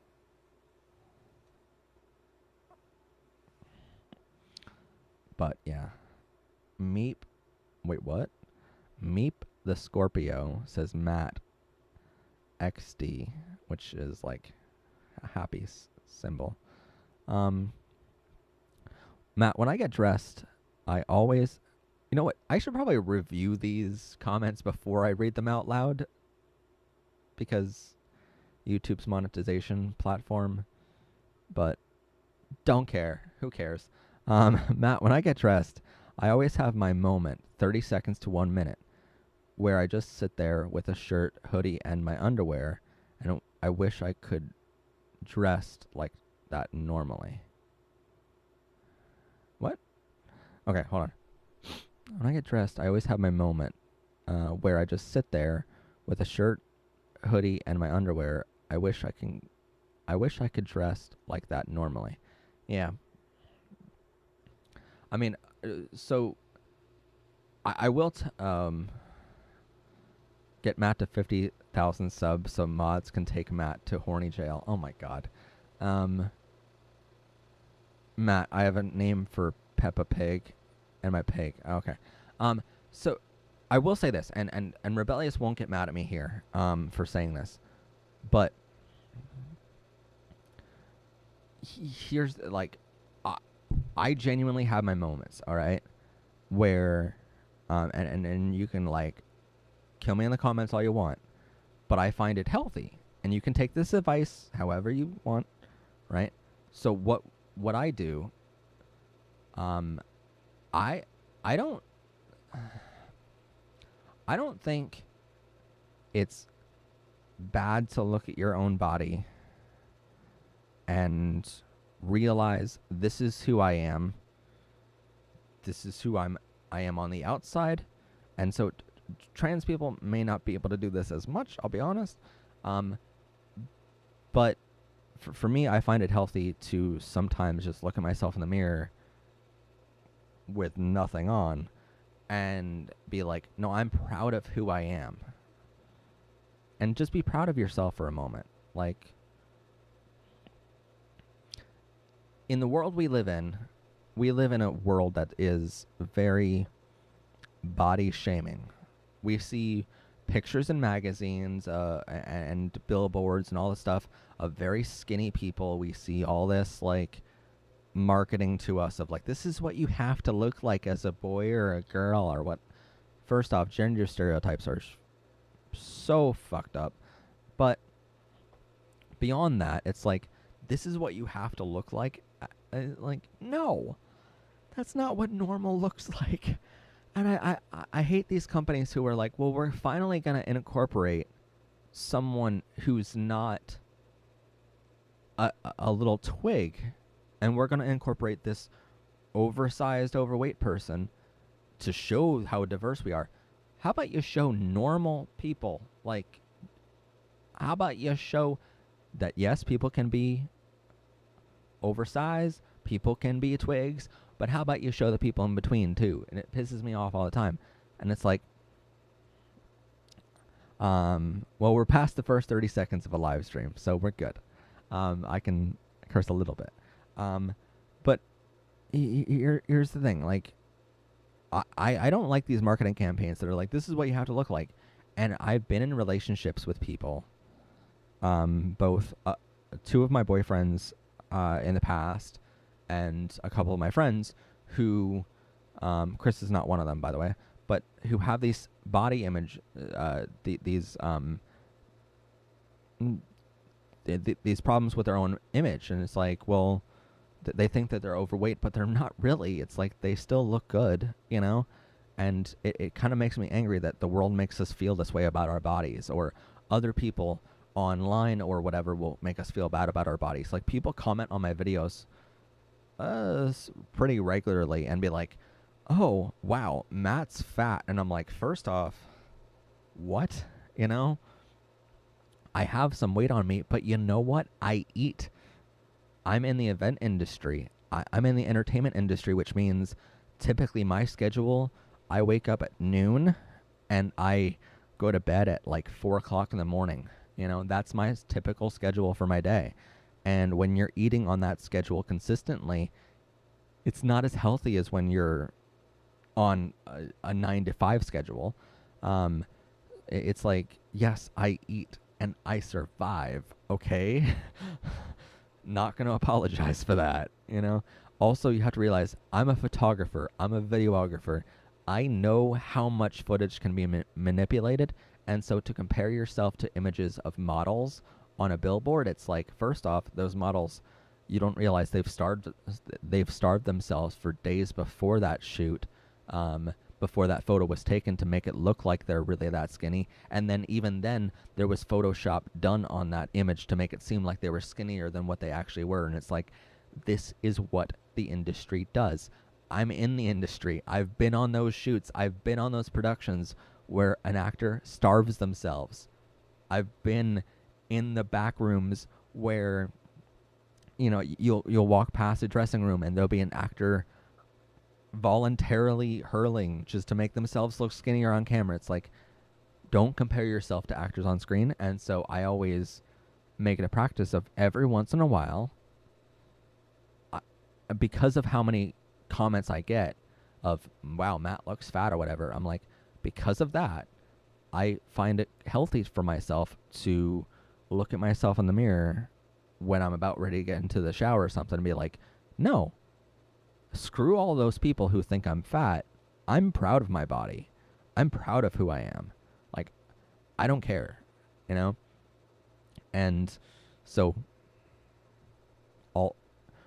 if you ever feel like that, just be like, first off, you're comparing yourself to all these other models that do not look like that in real life. And secondly, just take a moment before you get in the shower and just be like, this is who I am. It's okay. It's okay to have a tiny bit of, like, weight on you. It's okay. Oh my God. People are not just, like, sticks. Who knew? Anyway. Sometimes the photography industry gets to me anyway, too. But anyway. Matt is extremely fit. He's perfect. Okay. There's a difference there. I mean, I'm not fat, but I'm also not extremely fit. Like, I lift hundreds of pounds for production equipment, but I don't lift, bro.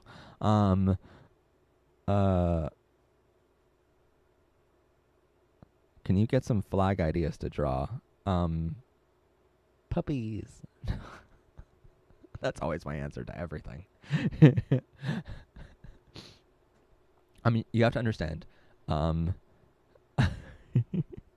the other day, I was talking to my family, and they're oh no, I'll show you this too. But I was talking to my family in general, and one of them asked me a question, and I almost said rough as my answer, and I'm like, oh, that would have been a mistake, because they know I'm a furry, but like to that extent, to answer with a rough, that would be a whole new level. Here,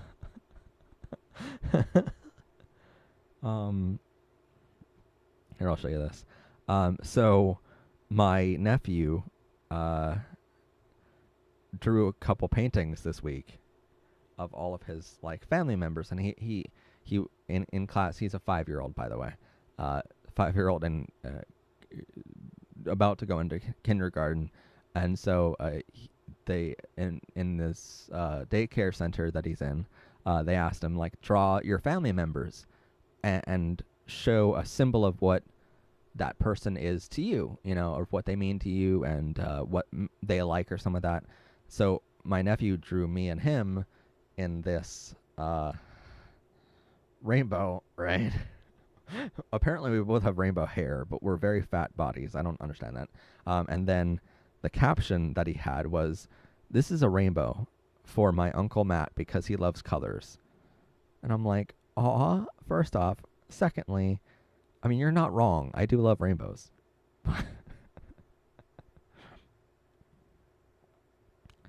I know, right? I mean, that was really sweet of him. So anyway, wait, what are you guys talking about? You're like, rebellious pastry, you too. What did rebellious do? I freaking hate my face. That's why I did animation. You're fine, rebellious. Here's the thing. Never put yourself down. You are who you are. Here's the thing. Even if you're trans and you're not able to express your gender on the outside, you are that person still inside, biologically speaking. You are that person inside, no matter what you do. Like no matter if you can dress in the appropriate dress or clothing or whatever, you are still that person inside. Because gender is determined in your brain, not your genitals, not by how you dress. Gender is in here. That's how science works. I feel like the old commercials of like science. Ba-da-ba-ba-ba. Why do you keep looking to the side? Me? Okay, so you have to understand. Okay, so over here, I have there's 3 monitors in front of me. Over here is my monitor for checking my audio levels and Streamlabs OBS, which actually controls the camera to get it to YouTube, right? In front of me is my main screen, which has the channel like that we're able to show. So this screen in front of me, that's what I'm looking at. So like I get to see all of, you beautiful people. And then over here is my phone, because YouTube chat is not working on the live stream page on YouTube right now in front of me. So over here I have my phone opened to the chat so I can see all of your comments. So, good night, Rebellious. You could have gone to bed before. I didn't say you had to stay, but thank you for staying. It's midnight here. Well, it's almost 3 a.m. here. It's 2:25 a.m. here. Well, I mean, I didn't even start this stream until late, because I didn't know this happened until late. I didn't get home from dinner with the family until like 12:30 midnight, something like that. So, yeah. Anyway.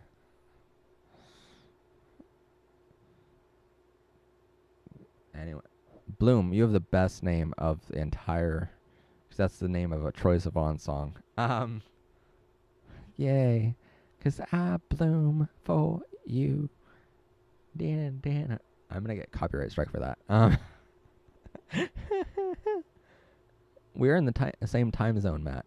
Yes, Eastern time zone. That's why all of our episodes are posted at 6 a.m. Eastern Standard Time on Mondays, or Fridays. Right now it's Mondays, Wednesdays, and Fridays, but starting July again, it's every Friday. Not a pizza person. My classmates called me stupid about it. When did we get on pizza? I don't know. Anyway. Oh. I stopped asking questions a long time ago. Pastry, go to bed. Go to bed. Don't be like me and stay up until 4 a.m. Question for the chat. Should Matt and I do a Let's Play series together? Of what game? The game of love. That's the only one I care about. You guys want to hear the new song? I mean, we were gonna have a new live stream not next Wednesday. Next Wednesday, June 30th, the last day of June. We were gonna do a live stream anyway with live music, and then we were gonna do go to bed, Rebellious. Why are you still here? You got yourself wound up. Okay, it's okay. And then July 3rd we'll do a special thing. The game of love. God damn it, Matt. Yeah. Matt, please play Dream Daddy. I recommend it. That sounds inherently sexual. I'm all in. I don't know what game yet, but I'm reviewing what's available to me. Okay, the rule has to be, I mean, I know it's going to be LGBTQ friendly because I know you, and you and me align on that, but it has to be community. I have the perfect, okay, no, hold on.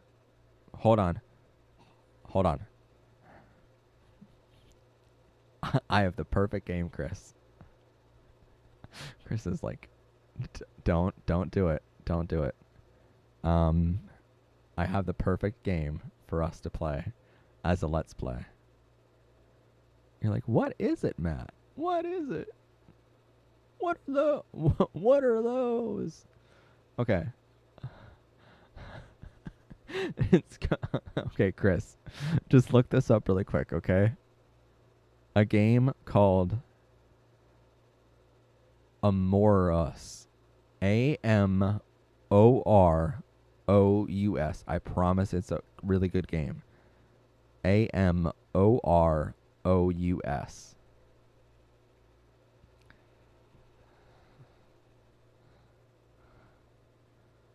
As soon as you get it on your screen, I'll show it to the rest of the people. I don't want to show it before you don't see it. I want you to see it first, Chris. Amorous. Not Among Us. Amorous.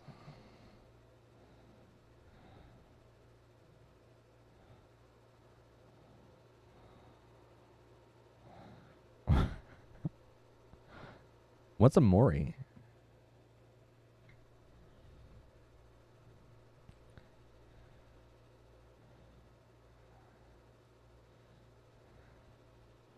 What's a Mori?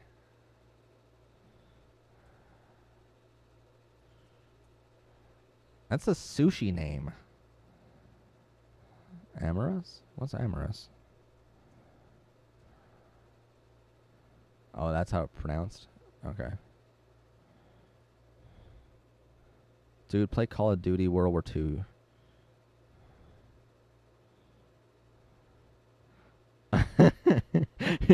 Yeah, okay, that's going to be a hard no. Why? Why, Chris? Why? Tell the people why.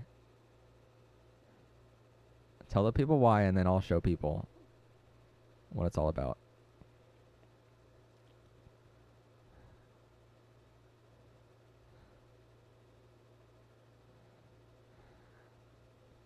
Why, Chris?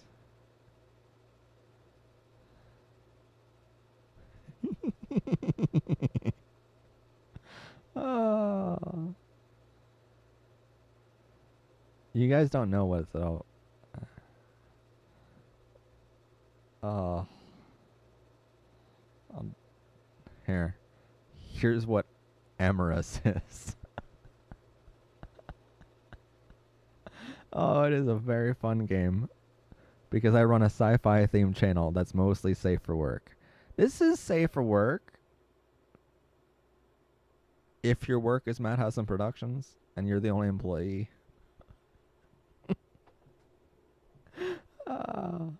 The things I watch while I'm editing my actual show. By the way, great channel. By the way, Nino Flow. I mean, here's the thing. It's a it's a positive. So it's a furry positive game. I will say that, and I won't apologize for being furry positive. Luna's like, what does if mean? Oh, nothing. Nothing at all.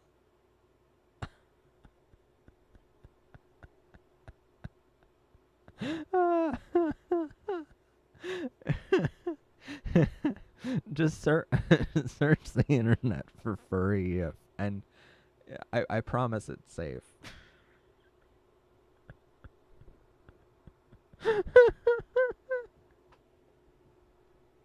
Don't, kids, don't. If you're under 18, don't don't search that.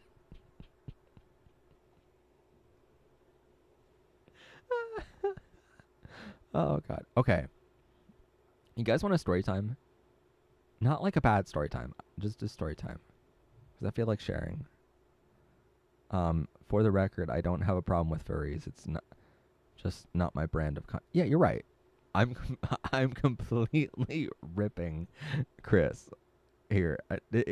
Chris is an awesome person, and he is completely like accepting, and he's completely supportive of me being a gay person, a furry, and a pup play community member. But I love the reactions, and we rip on each other all the time because we're friends. We're able to do that, and we both know that we can rip on each other and not be offensive about it, you know?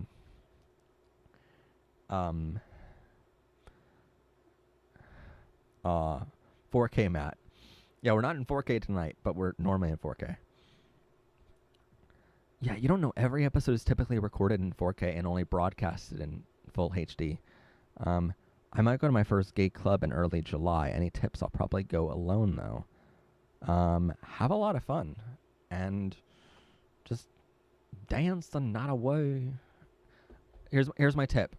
Don't do the disco, because it's a very outdated one.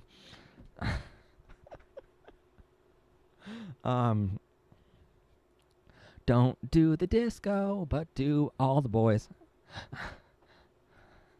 What?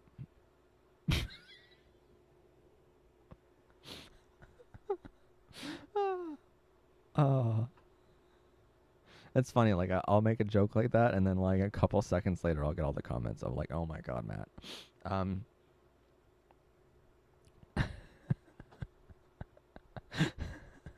I live in Pennsylvania, United States. That's where our show is located and broadcasted from. Don't do the disco, but do all the boys. Woohoo.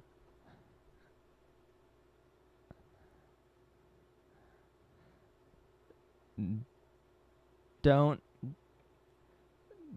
drink the margarita. Don't drink the margarita, but drink all the. Anyway. Okay, dokie. I wish I had better advice. I haven't been to too many clubs, to be fair.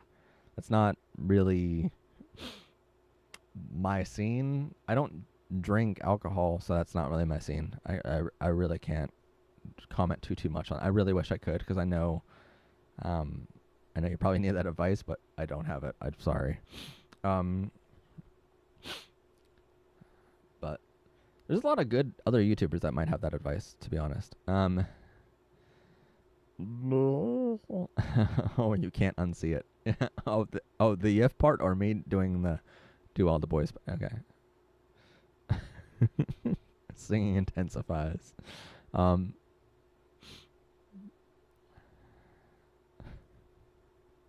Anyway. Oh yeah, it was gonna be story time. You guys want a story time? Story time with Miles. It's like mail time, but well, see, mail time can be like, the if. Okay. Wait, what happens when you just search for that? Because I've never actually just searched for that. I've always searched for a specific artist. You know those moments when you forget you're live? Anyway.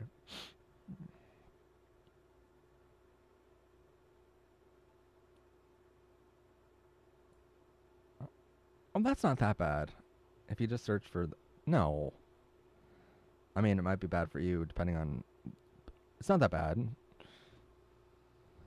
I don't know what you're talking about. Anyway.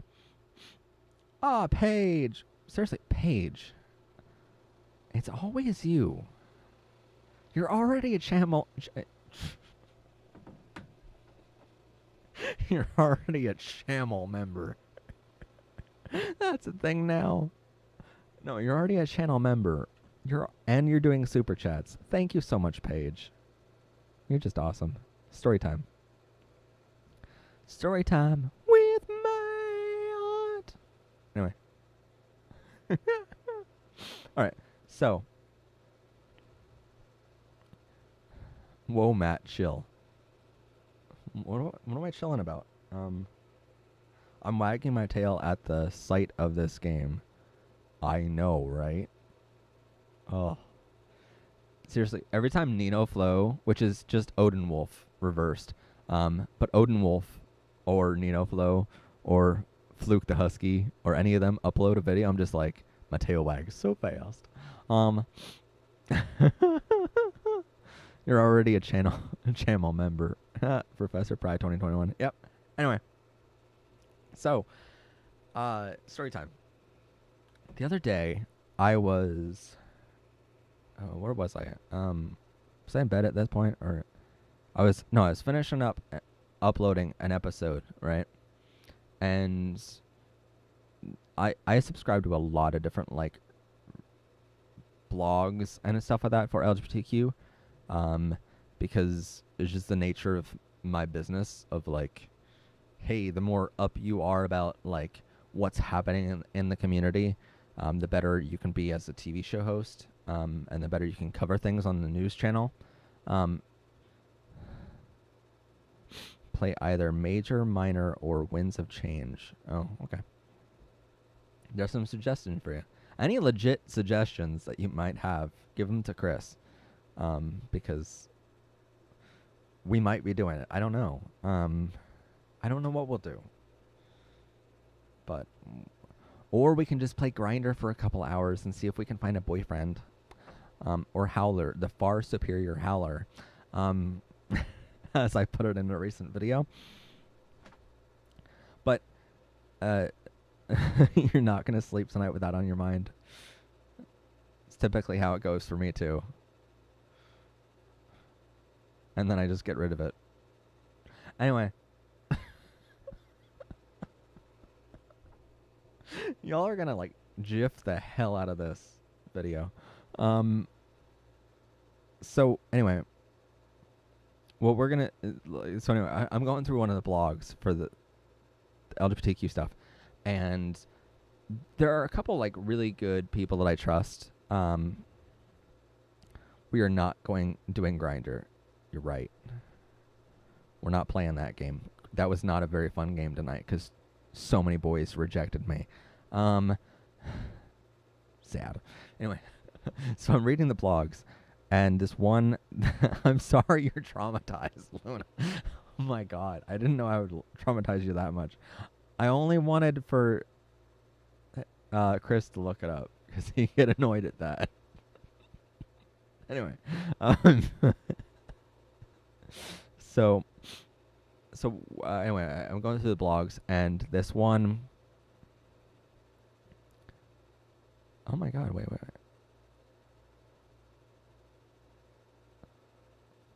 Oh, okay. You replied to my... Someone replied to my comment on Fluke's video already. Yeah, Grindr is not good for anyone with mental health. So I'm going... Yeah, that's why I'm on Howler, which is all furries. And furries looking for actual love instead. So that's better. So anyway, I ended up, like, finding this author that I really like. And I'm pretty sure I can tell you the author's name. Find it. 1 second. Let's do the computer things that are normally edited out of a normal episode. No, where's that? Authors. Here we go.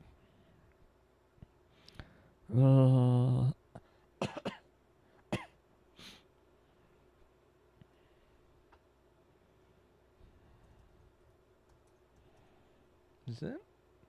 Yes, Brian Connor, right?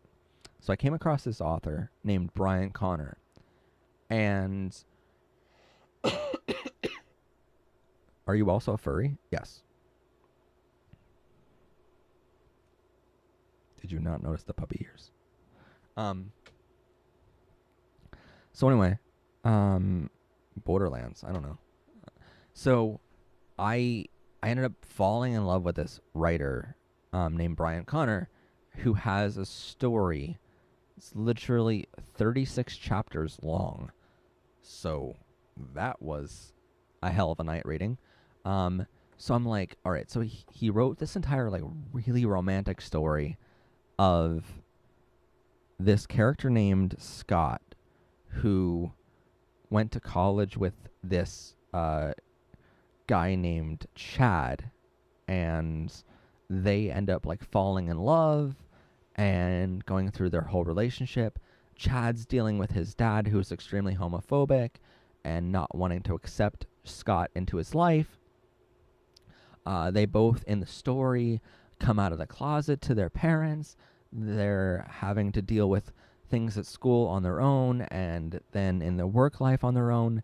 And then they ended up like just they ended up moving in together. And I know, right? Chad, such a good name. And then they ended up where Scott proposes to Chad in the story. This is like chapter like 30 something at this point, right? So he proposes, and Chad is just like, why do you want to marry me? Like, I'm not good enough for you. Like, and in the story, you have to understand, like, throughout this entire story, Chad has thought that he's not deserving of Scott, and it's told in Scott's perspective. So the entire thing is just like Chad not feeling like he's good enough, but then you also hear Scott thinking to himself, like, I'm not good enough for Chad, you know? And they ended up like meeting their favorite like star in the story, and Chad turns down the star and is like, no, I have my boyfriend, you know? And so all of a sudden, like, Scott's like, they go to this other marriage where it's a really sweet story. I have 50 melons. I have 50 million gallons of bleach, but I don't need it yet. Why do I look down in the comments sometimes? You all are so random. Anyway, so Chad, his dad ends up getting hurt and goes to the hospital, but he's not accepting of Chad and Scott being a couple yet. But Chad gives up everything, and he just says, I have to go help my dad, and that's it. So he flies across the country, helps his dad for months, and Scott saves up his money and works a waiter job for all these months just to afford a plane ticket just to see his boyfriend one weekend, you know? And so they're both really working hard to see each other in general. And then after the dad gets better, Chad flies back to college, gets his life back on track after putting everything on hold for his dad. His dad is unappreciative of the fact that he, you know, then he just gave up everything, gave up college, gave up a career to help him when he was sick. His dad is so unappreciative. Anyway, he goes back. They ended up like when Scott proposes to Chad, he's like, I don't deserve you. Like, why do you want to marry me? And Scott's just like, well, you're the best person in my life. Obviously, I want to marry you, you know? And so they end up like, at the very end of the story, they get married. And what you have to understand about this. Hold on a second.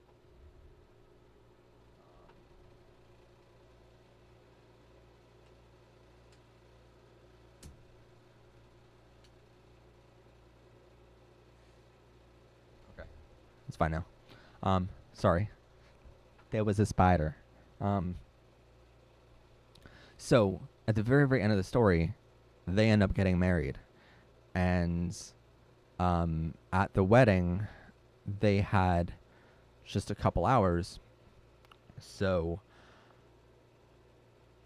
because they had to catch a red-eye flight back to Washington, D.C. so that Chad can take his new job. But at the very end of the story, they realize the father of Chad's father is in the audience, and he says to his son at the very end of the story, "I now realize that your wedding is just as normal as a straight couple's wedding, and it took me until now to realize how normal this relationship was, and I fully support you." And he gives both of them a big hug. They ended up flying off to Washington, D.C. for a new job. And the part that really got me, beyond the father finally accepting his son, was they decided their wedding was going to be walking, like, Chad and Scott were both getting ready, and you heard about this in the story. So then Scott walks out. You can, like, again, it's told in Scott's perspective. So Scott walks out of the venue, and he's about ready to walk down the aisle right after Chad, and they're playing an instrumental cello version of the song "Somewhere Over the Rainbow." And basically you hear Chad telling the story of, like, and I walked out, and I didn't even remember choosing that song with Chad because it was our favorite song together, because all I was concentrated on was Chad, my moments to be husband. And then they, the very, very end of the story, they fly off to this DC for Chad's job, and the story ends as you hear, like, Chad cuddling up next to Scott and, like, realizing this is the next chapter of their life, you know? And they're just happy that they get to spend it side by side. And so I'll be honest, this is a 36 chapter story, and I read it in like 2 nights because it was that good. It's so romantic, and this story had me bawling my eyes out for all of that time. And I'm sorry to spoil the ending for you, because here's the thing, I can't link to it on our chat room. So if you want to search out the whole story, you can look up Brian Connor and Scott Chad's story or something like that, and you should be able to find it. It's on a website that's not necessarily for kids, but it's a really romantic story nonetheless. And so it's just so nice of a story. It's more romance than anything else. It's not a bad story. It's just on a website that's not necessarily for... Anyway, it's a blog. So anyone able to guess his name? So anyway, this story messed me up for days upon days. Like, this was a couple weeks ago, and I was just out of it for days. I'll freely admit, I did not create content. I did not work. I did not do anything for about 3 or 4 days after I got done reading the full 36 chapters, because I was that sad. I was that lonely. And the worst part was, I realized there's this section of the story with Thaxter, right? This character called Thaxter. Now, Thaxter owns a gay bar in a gayborhood that these two people, that Chad and Scott, went to one day. And Scott ended up working at this gay bar. Matt, you can mess me up for days. Aw. I'll take that in the nice, sweet way, not the fun, happy fun times way. I'm not a very dominant person. I've realized. I'm a boss and I'm a CEO of a company, but yeah, not that way. When I get home, I'm like, fuck this shit. I don't want to be in control. I don't want to pick where we go for dinner, let alone anything else. I gotta go to sleep. It's almost 3 a.m. Good night. Good night, Kyle. Thanks for joining us. It's such a weird moment when you're like, oh, let's just yeah. We interrupt this story to bring you milkshake.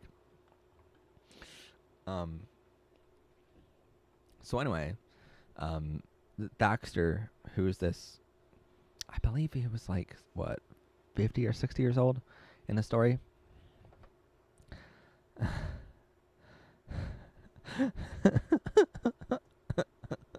Okay, whatever.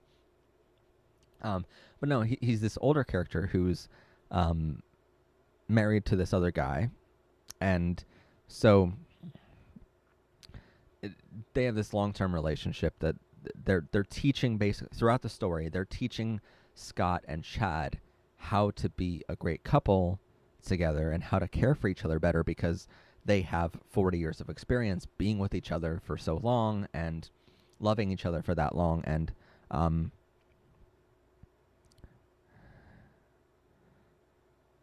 Matt started blasting. What? I don't even want to know what that means. Chris, what the? Anyway, so the gay times with Matt. Yes, I know, right? So anyway, so Thaxter's teaching them how to be a good couple and how to be better supporters of each other in the relationship, and it's really nice and sweet, right? But there's this moment in the story, again in a 36 chapter page story, 36 chapter story, not pages. They're much longer than that. But in this 36 chapter story, there's this like one paragraph that really stands out to me, and it's where Thaxter tells Chad and Scott how I'm so happy you found each other now, when you're in the story they're like 22, 23 years old each. And he's like, at the beginning, near the end of the story, they're like I think 26 or 27 years old when they get married. Anyway, so they ended up, like, Thaxter says to them, hey, I'm really happy you found each other at 21 years old, because after 30, you become an old man in the gay community. And that line hits extremely hard for me. You can tell Brian, when he was writing the story, did his research, because I have heard that statistic countless times in my research as a host of a show. After 30, in the gay community, you're looked at as an old man, which is so weird, and I can't understand it. And so, for me, I immediately resonated with this character, Thaxter, and how he's telling these two kids, basically, hey, you're lucky. You're lucky you found someone before you turned 30. And so that ended up sparking my interest into Cute Bomb 1013. Kitty Bomb 1013. I don't know what your actual name is, because that's a username. But if you're a guy, and you're in Pennsylvania. You're calling me cute, so like, do something about it. Hit me up. So I ended up resonating with this character Thaxter, and yeah, I can tell this. First off, I know it's a story, and I know this writer did plenty of research to make this story, but that really hit me hard. I'm like, yeah, in the community, I've heard that more than once, where after 30 years old, you're looked at as an old man. You're looked at as the daddy in the relationship instead of a 30-year-old, you know? And it's hard for me to wrap my head around that, and so that ended up sparking my interest. Oh, camera lag, is that happening? It might be happening, sorry.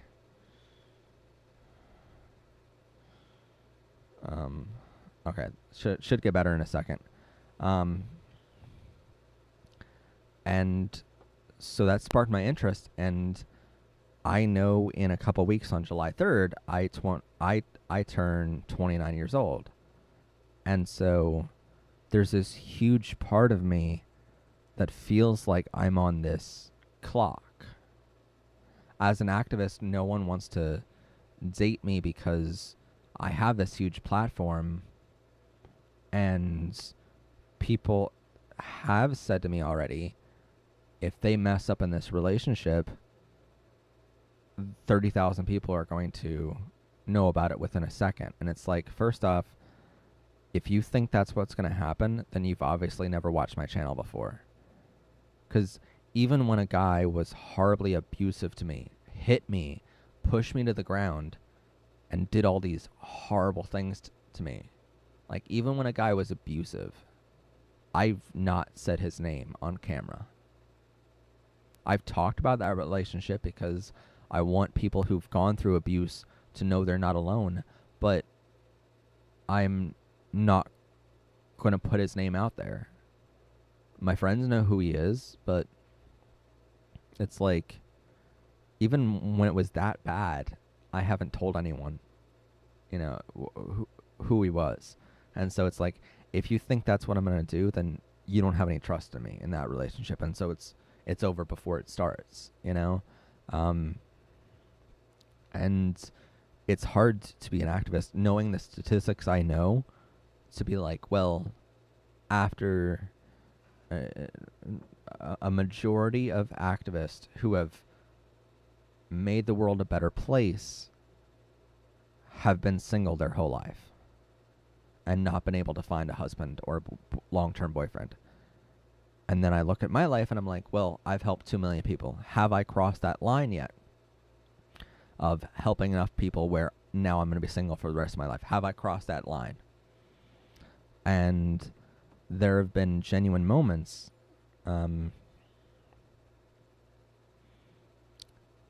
after reading this story, it sort of sparked this for me. There have been genuine moments where I've asked myself, should I give it all up? Like, I know I've helped a lot of people, and the YouTube channel will live on, but what if I don't make more episodes? Like, what if I just search out love? Is love, is finding my true love worthy or an equal price of happiness for other people, you know? Like, or will I not find love no matter what, you know?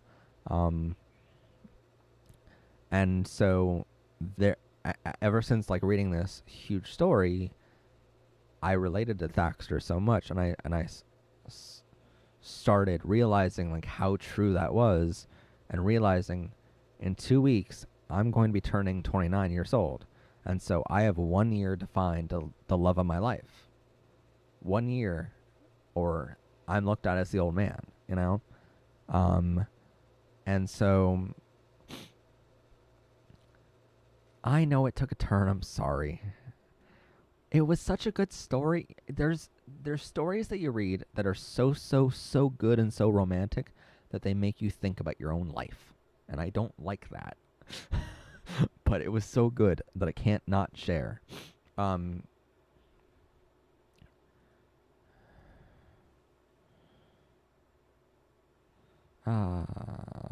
Firespark. Thanks for joining us. Have a good night. LOL. Have a good night. But no, there are certain stories that are so well written.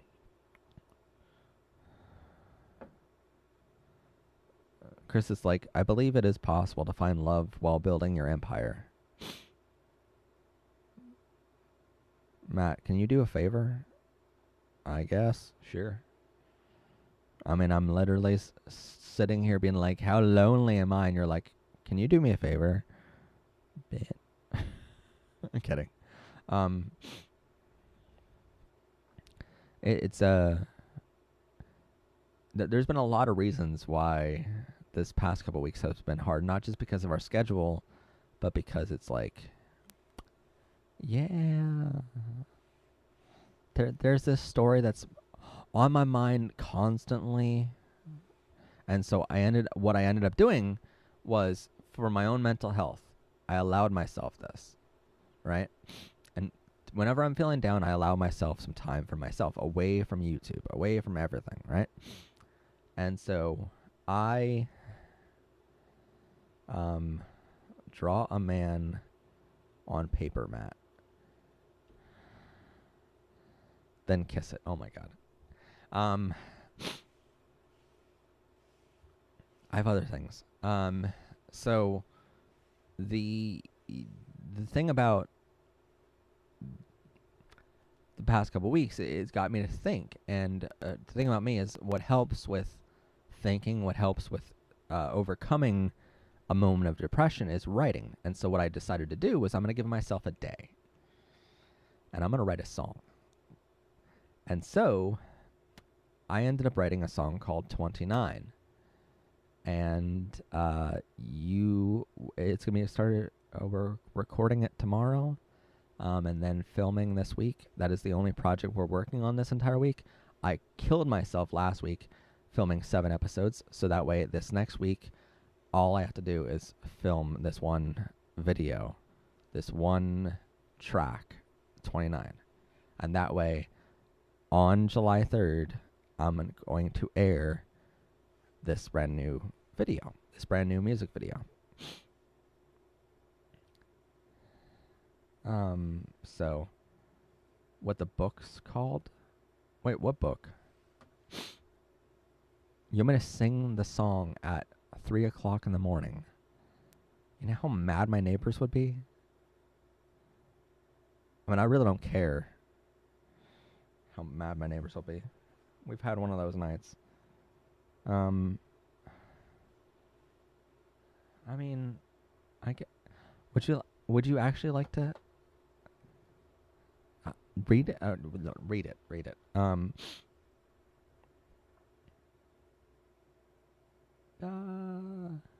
Oh, congratulations!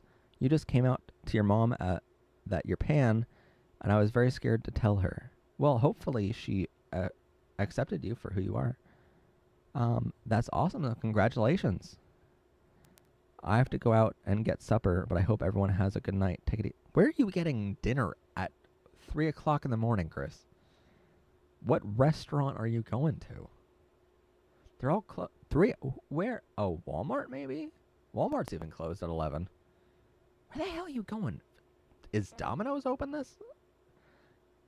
You probably are going to Domino's, knowing you. You always love Domino's. I want to know where he's going. I want food too, Chris. Can I come with? Wait, is that an option? Matt, show your kitty.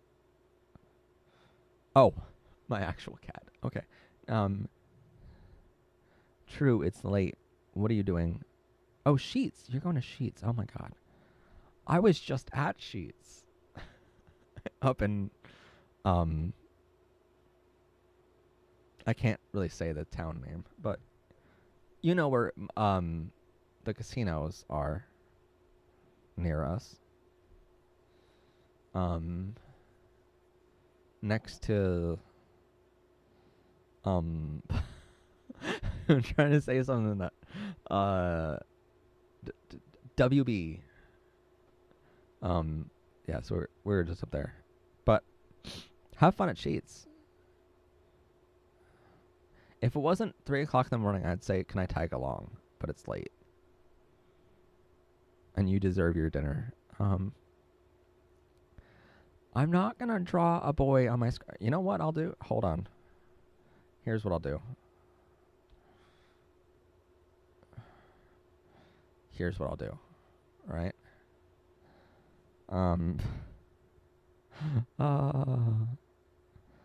Joey Mills. Let's look up him.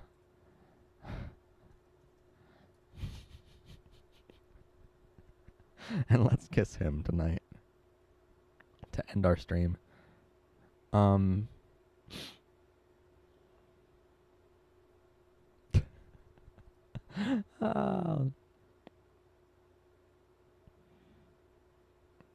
look up. Who can we look up?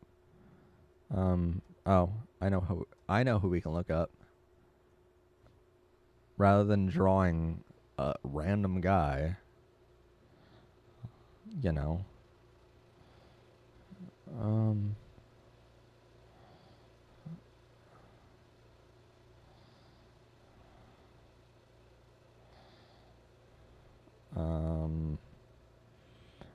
Anyone want to take a guess as to what? By the way, June 30th, we're gonna have a special live stream with music, so you'll get to hear a whole bunch of songs then. All the songs but 29, and then July 3rd you'll get to hear 29 on this channel, if all goes according to plan this week. We only have one video to make this week. Well, all the videos for this week that you'll end up seeing on the channel this week are already online uploaded, but this week in production world, all we have to do is make one. Watching Matt get more tired. Oh yeah, I know, right?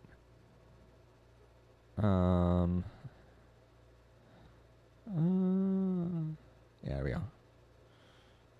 So yeah, Troye Sivan. Let's kiss him, right? He's single now. So, you know.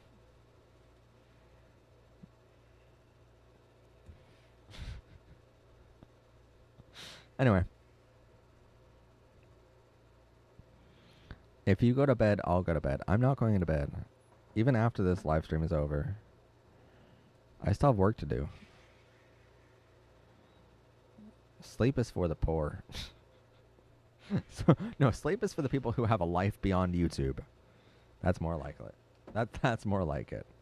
Kiss the dude you simp for. Well, I have simp for a lot of guys tonight. We were at the casino and all I saw was a bunch of hot guys. So I've simped for a lot of guys and I can't kiss them any of them. Can't kiss any of them.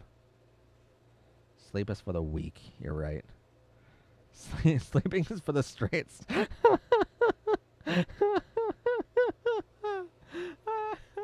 That's good. That cheered me up. Wait, you know who I mean? Who? Oh, Rumi.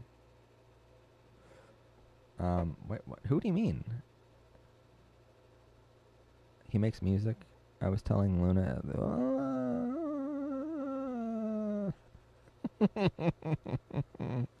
I don't know what half these sounds are now. We talk about... Oh, Rumi. Or the puppy. The TikTok puppy? TikTok puppy is cute.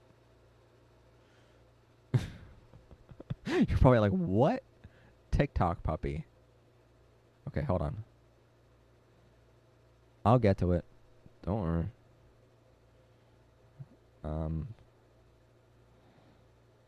Yeah, PBR is on TikTok, by the way, if you don't already know. Alpha Puppy Nikki. on TikTok. Oh, Rumi. Yeah. I was right. Kiss Rumi? No, Rumi's straight. It is such a. Okay, by the way, the thing I hate most in life is like finding out that the hottest guys are straight, and you're just like, what a waste. No matter who they end up with, they'll never be able to love him as much as I would. Alright, I just came out to my mom about being ace, and she didn't even give a shit. Wait, you're really on TikTok? Yes, we are on TikTok. I'm sorry she doesn't give a shit about your sexuality, but we do. We love you. But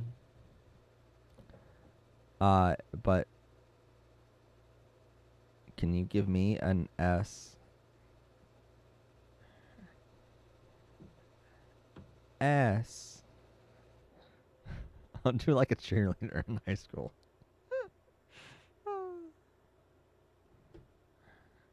Give me an R. R. Give me a U. U. Give me a F. F. Give me an F. F. What's that spell? Rough. What's that spell? Rough. How do we like it?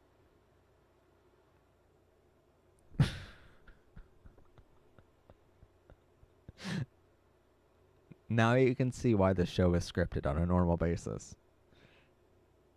This is what it's like when it's in my head.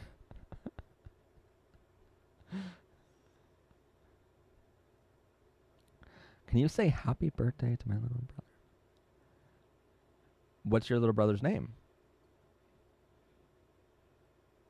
Stay awake for free cake. I have my own cake downstairs. Thanks. She gave me an odd look. Oh, thanks. She gave me an odd look, though, so she didn't ignore me at least. That's good. No. Why are we singing no?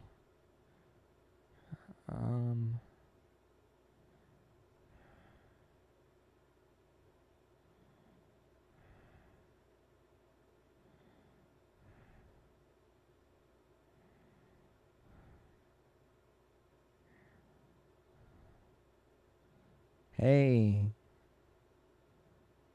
We love people here in the chat, but if you're just here in the chat to promote your own channel, then we don't like that. I feel like that rhymes. I feel like I rhyme way more than I am mean to. Why is your name Luna the Bleach Garden now? You changed it?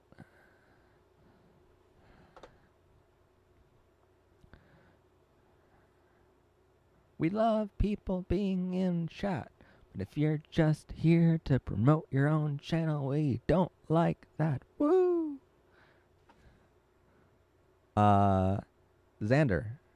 Happy birthday to you. Happy birthday to you. Happy birthday, dear Xander. Happy birthday to you. And many more. Oh, Luna's like the thing I can't unsee. Okay. I need bleach. Okay. By the way, if you're wondering what the impersonation thing is, go to the beginning of the stream. Or go to the community tab. It explains it a whole lot quicker. I was upset today, so I had to reach out to y'all. This is why we do the live streams. Because if we didn't... The live stream tonight was more to cheer me up than anything. A woo. A woo. It's right. It's my birthday in like 6 months. Oh, it's my birthday in like 13 days. We're gonna have a whole thing on my birthday. This is a live stream, not a free promo. Ooh, ooh.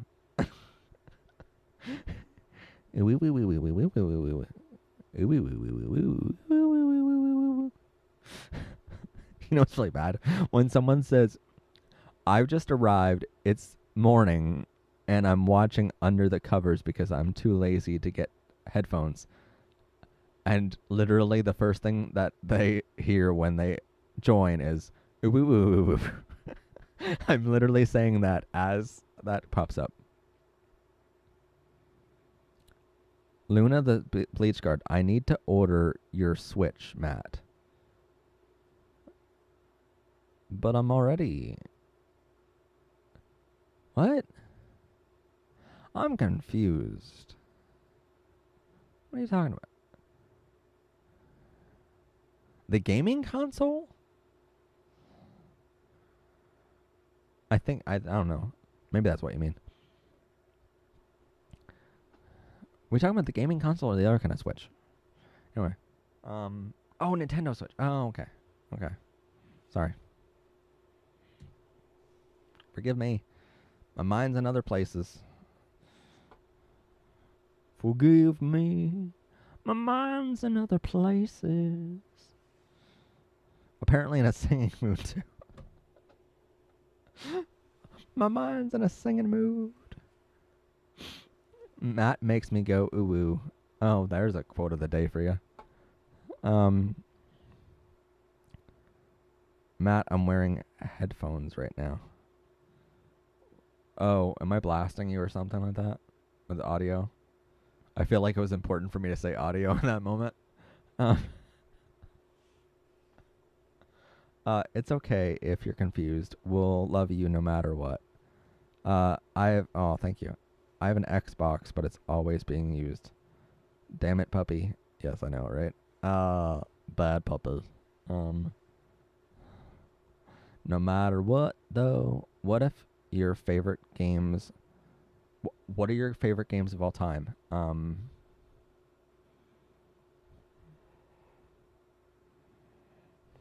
Well, first there was Henry. Then there was Troy. Now there's Grace and Chance. They're my favorite toys of all time. And then there's Connor Franta. And then there's Ethan Heathcote.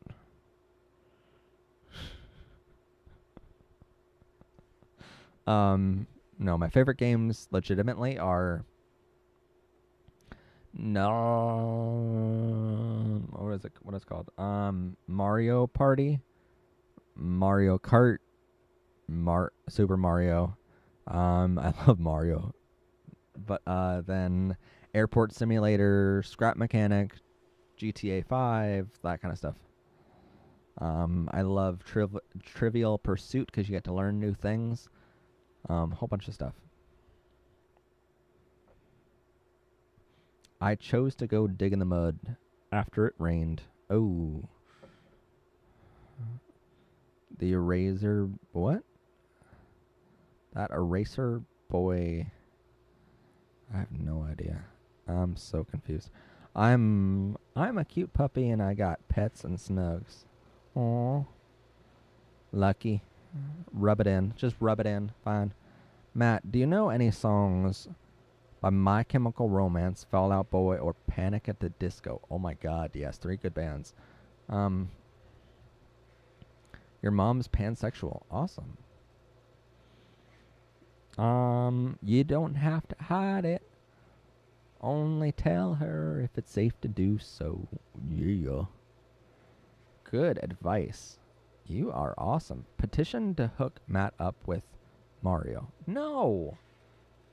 Mario is a character. Matt wants a real boy.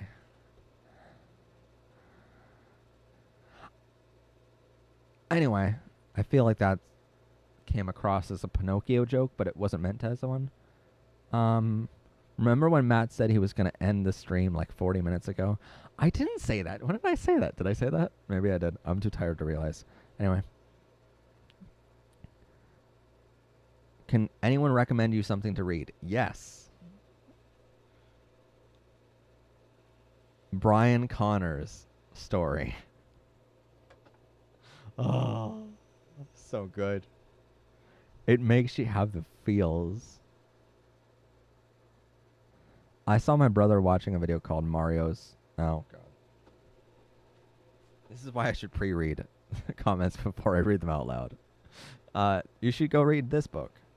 This is called The Queer History of the United States by Michael Bronsky. A great book. I am partway through it. It's a really good book so far. You learn a lot. Oh, not a good. Hey,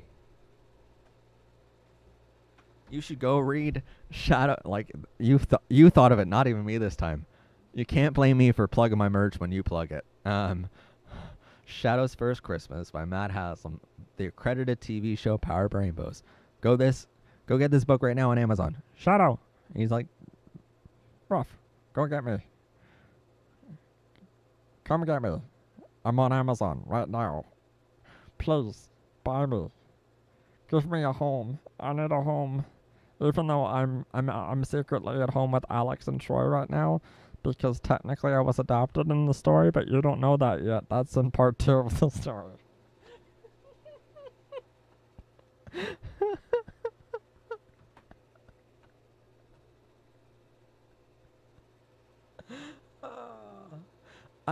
I swear, y'all are gonna think I'm drunk. I swear I'm not. I didn't have anything to drink at all. I never do. When Matt's is Stitch. I wasn't trying to be Stitch. That was good. That was good. Arf is right. Wait. What do we get? Arf, arf, arf, arf, arf, arf, arf. By the way, no, okay, so what you don't know about, you want to hear a little secret about how this book came to be? First off, my family still does not know, even though I've given this book to my nephew at this point. My family still does not know that Shadow is my Fursona. The picture of my Fursona. Shadow's not the name of my Fursona. My actual name is Monte Deloso, but you cannot call a children's book by a saying that literally translates in Italian to bone lover. Apparently, you can't name a children's book Bone Lover. That'd be bad. So I decided Shadow. But no, so we're filming. If you guys saw the advertisement we did for it back in December, so we're filming that, and I'm reading the book, and part of the tiny bit that we read during the actual show to advertise the book, I had to actually bark and make the sound of a puppy, right? So we filmed that in my living room of my house, which legitimately does have a giant mural of New York City in it, which, if you don't know, the story of Shadow's First Christmas takes place in New York City. And so we're like, that's a great way to read it, because that's the mural that's on our wall in our house. So I took over our living room for a day with a whole bunch of lights and cameras and all that. Like, my entire living room was just filled with lights and cameras that day. And so then one of my family members comes home early, and they're like, why do I hear barking? And I'm like, oh. And I'm like, oh, no, I had to do barking as a character in the book. The puppy barks, you know? And they're like, yeah, no, we got that.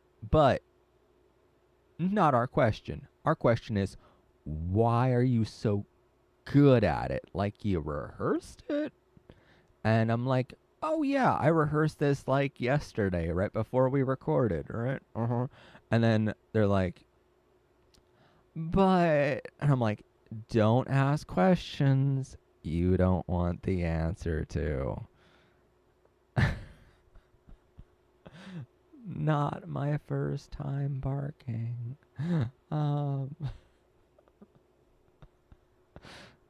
Wow, y'all are like bedtime story. I think we are going to end the stream soon, by the way. It's going to be one of those things. Otherwise, I'm going to fall asleep, and it's just going to keep going, and it's going to keep streaming me just like...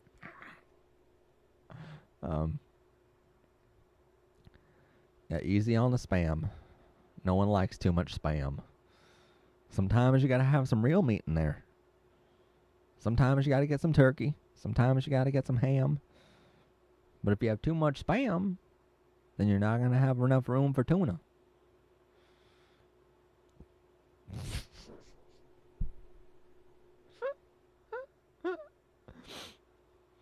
Oh man. Oh, it's too good. Bark for us, Matt. I'm too tired. But yeah. Go get me. Anyway. It's been a good night. Have we been streaming for 2 hours? Wow. Okay. You need some sausage.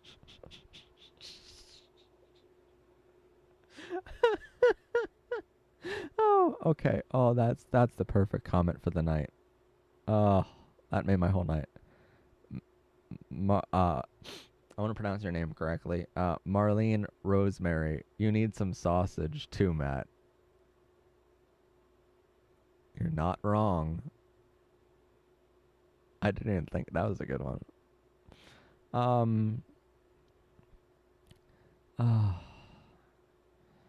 Rough. I can't give you a wholeheartedly rough of an actual puppy tonight. Wait, Matt, you can draw?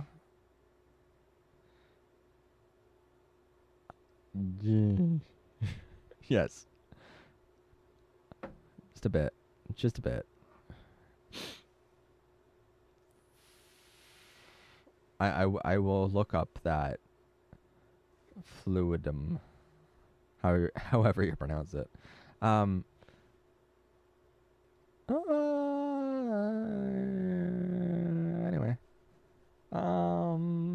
So that's gonna be the night, guys. Just yeah, we'll keep reporting that other channel, and I want to thank you guys, gals, NBs, everyone in between, for helping with that. Oh my god. When your live stream chat tries to catch up with the hours of chat that has been happening. By the way, it finally loaded. That's a thing. Matt wants to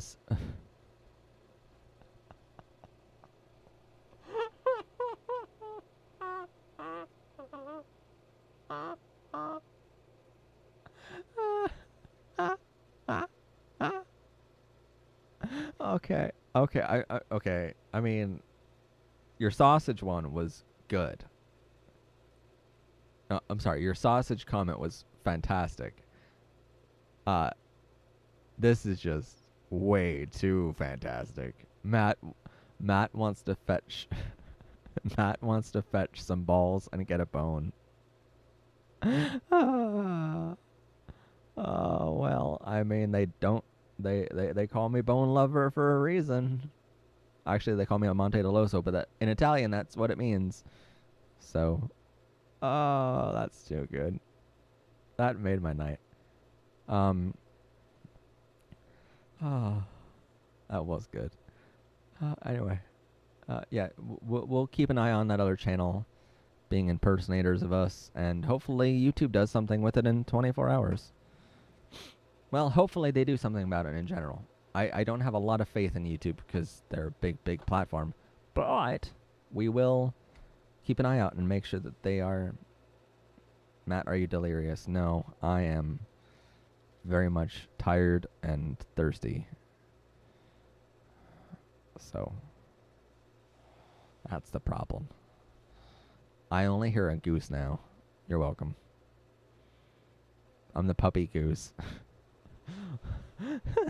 Wait, what if we just started everything with that? Like, no, you cannot die. We love you too much. What if we just started everything with Matt, you literally sound so drunk. I never had a drink in my life, pretty much.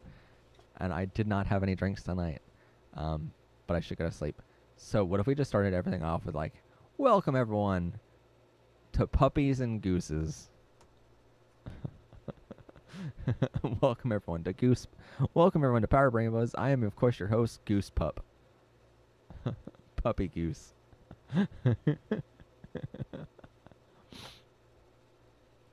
Watermarking your videos does not work.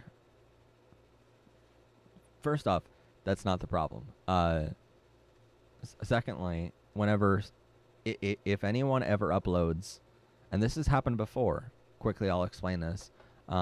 This has happened before where someone uploaded, if anyone uploads any portion of our video at all, then we get a notification. We get an email from YouTube's automatic copyright program, where even if you upload a tenth of a second of one of our videos, YouTube will flag that video, send it to us, and say, hey, review this. Because that's just how the copyright content ID system works on YouTube. And so they'll say, hey, Matt, review this video, make sure it's okay. If it's fair use, then let it go. If it's if they're trying to steal your content, then you can issue a takedown of their video. So because it's your content. So we've had that happen before. One channel, we've had this happen 3 or 4 times now. But one of the times was by this channel who uploaded 2 of our videos at once in their entirety, didn't even edit it at all, just re-uploaded our entire video to their channel. We issued takedown things, and they were immediately taken down by YouTube. About a week later, they uploaded another one of our videos, and because here's the thing: after 3 strikes on, after 1 strike on a channel, you have to go through a whole process on YouTube of learning how copyright works. It's a copyright class that you have to literally take and sit there for about 4 to 5 hours and actually manually take this class in order to ever upload to your channel ever again. Right? The second time it happens, they say, hey, we're not kidding this time. If you do this again, your channel's gone forever. Now, because there was 2 takedowns from us at once, because they uploaded 2 of our videos at once, they ended up getting 2 strikes on their channel, and they had to go through this class for like 4 to 5 hours to learn, hey, maybe don't upload other people's work. That's probably a good idea. It's called copyright for a reason. And so they uploaded, as soon as they got the rights to upload videos again, they uploaded a 3rd video of ours to their channel. And within about, I want to say it was probably within 4 hours of them uploading that 3rd video of ours to their channel, their entire channel was gone from the internet. Because we issued a 3rd copyright strike on them. YouTube just said, hey, we did warn you twice. So their channel was gone. So that's the thing. Like, we don't have to worry about putting watermarks on our videos because you upload any portion of any of our episodes and we hear about it. Now, we don't always do anything about it because sometimes you're allowed to use parts of footage in fair use, as long as you add value to our content. As long as you're not allowed to just watch it and do a review channel of like, let's just all watch this together. No, that's not allowed. But you can upload a clip of our videos and say like, hey, so if you're explaining a much larger thing, if it's an hour-long video and in that video you reference 10 seconds of our footage, yeah, we're going to hear about it, but that's fair use because you told people what you were about to cut to. You added you have to add credit on the footage and be like, credit Power Rainbows, so that you credit the actual copyright owners. And then you have to come out of that footage being like, so here's what we just watched. Here's why that was important. So that's what's called fair use. And they didn't do that. So we have taken channels down before for copyright. Um, so it's just another instance of that, just a different way to go about it now because they're trying to impersonate our channel. So it's not so much about the videos this time. It's more about like, hey, you're trying to just make people think it's us, but it's not. Matt, do you like Broadway? If so, what's your favorite show? I do love me some Broadway. My favorite show of all time. Oh, Lion King. It's pretty good. Anyway, with that all said, let's all go to sleep because it's 3:38 in the morning. Thank you all for joining us tonight. And thank you all for helping us report that other channel for what they've done, trying to impersonate us. It's been one heck of a day here. I'm going to bed. I don't care. We'll deal with the YouTube tomorrow. I mean, their channel will be gone sooner or later. Matt, can I cuddle with you? I want cuddles. How old are you, Kitty Bomb? Because otherwise, that's a little weird. If you're under 18, that's kind of weird. Because I'm 28, almost 29. But yeah, let's all go to bed.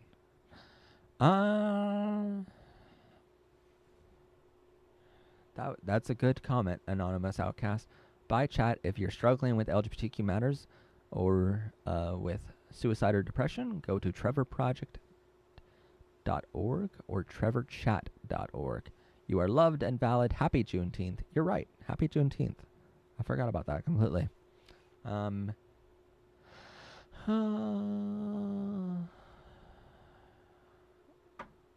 Sorry for what I You didn't do anything?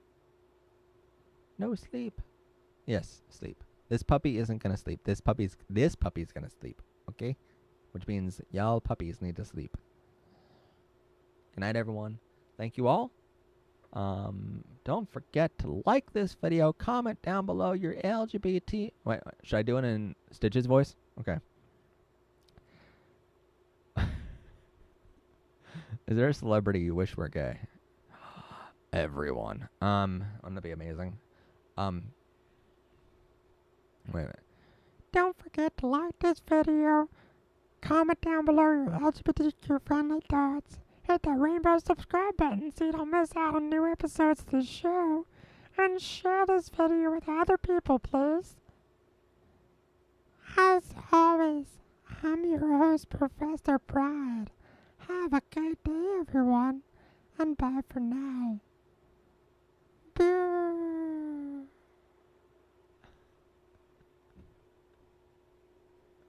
Well, that's the weirdest outro I've ever had.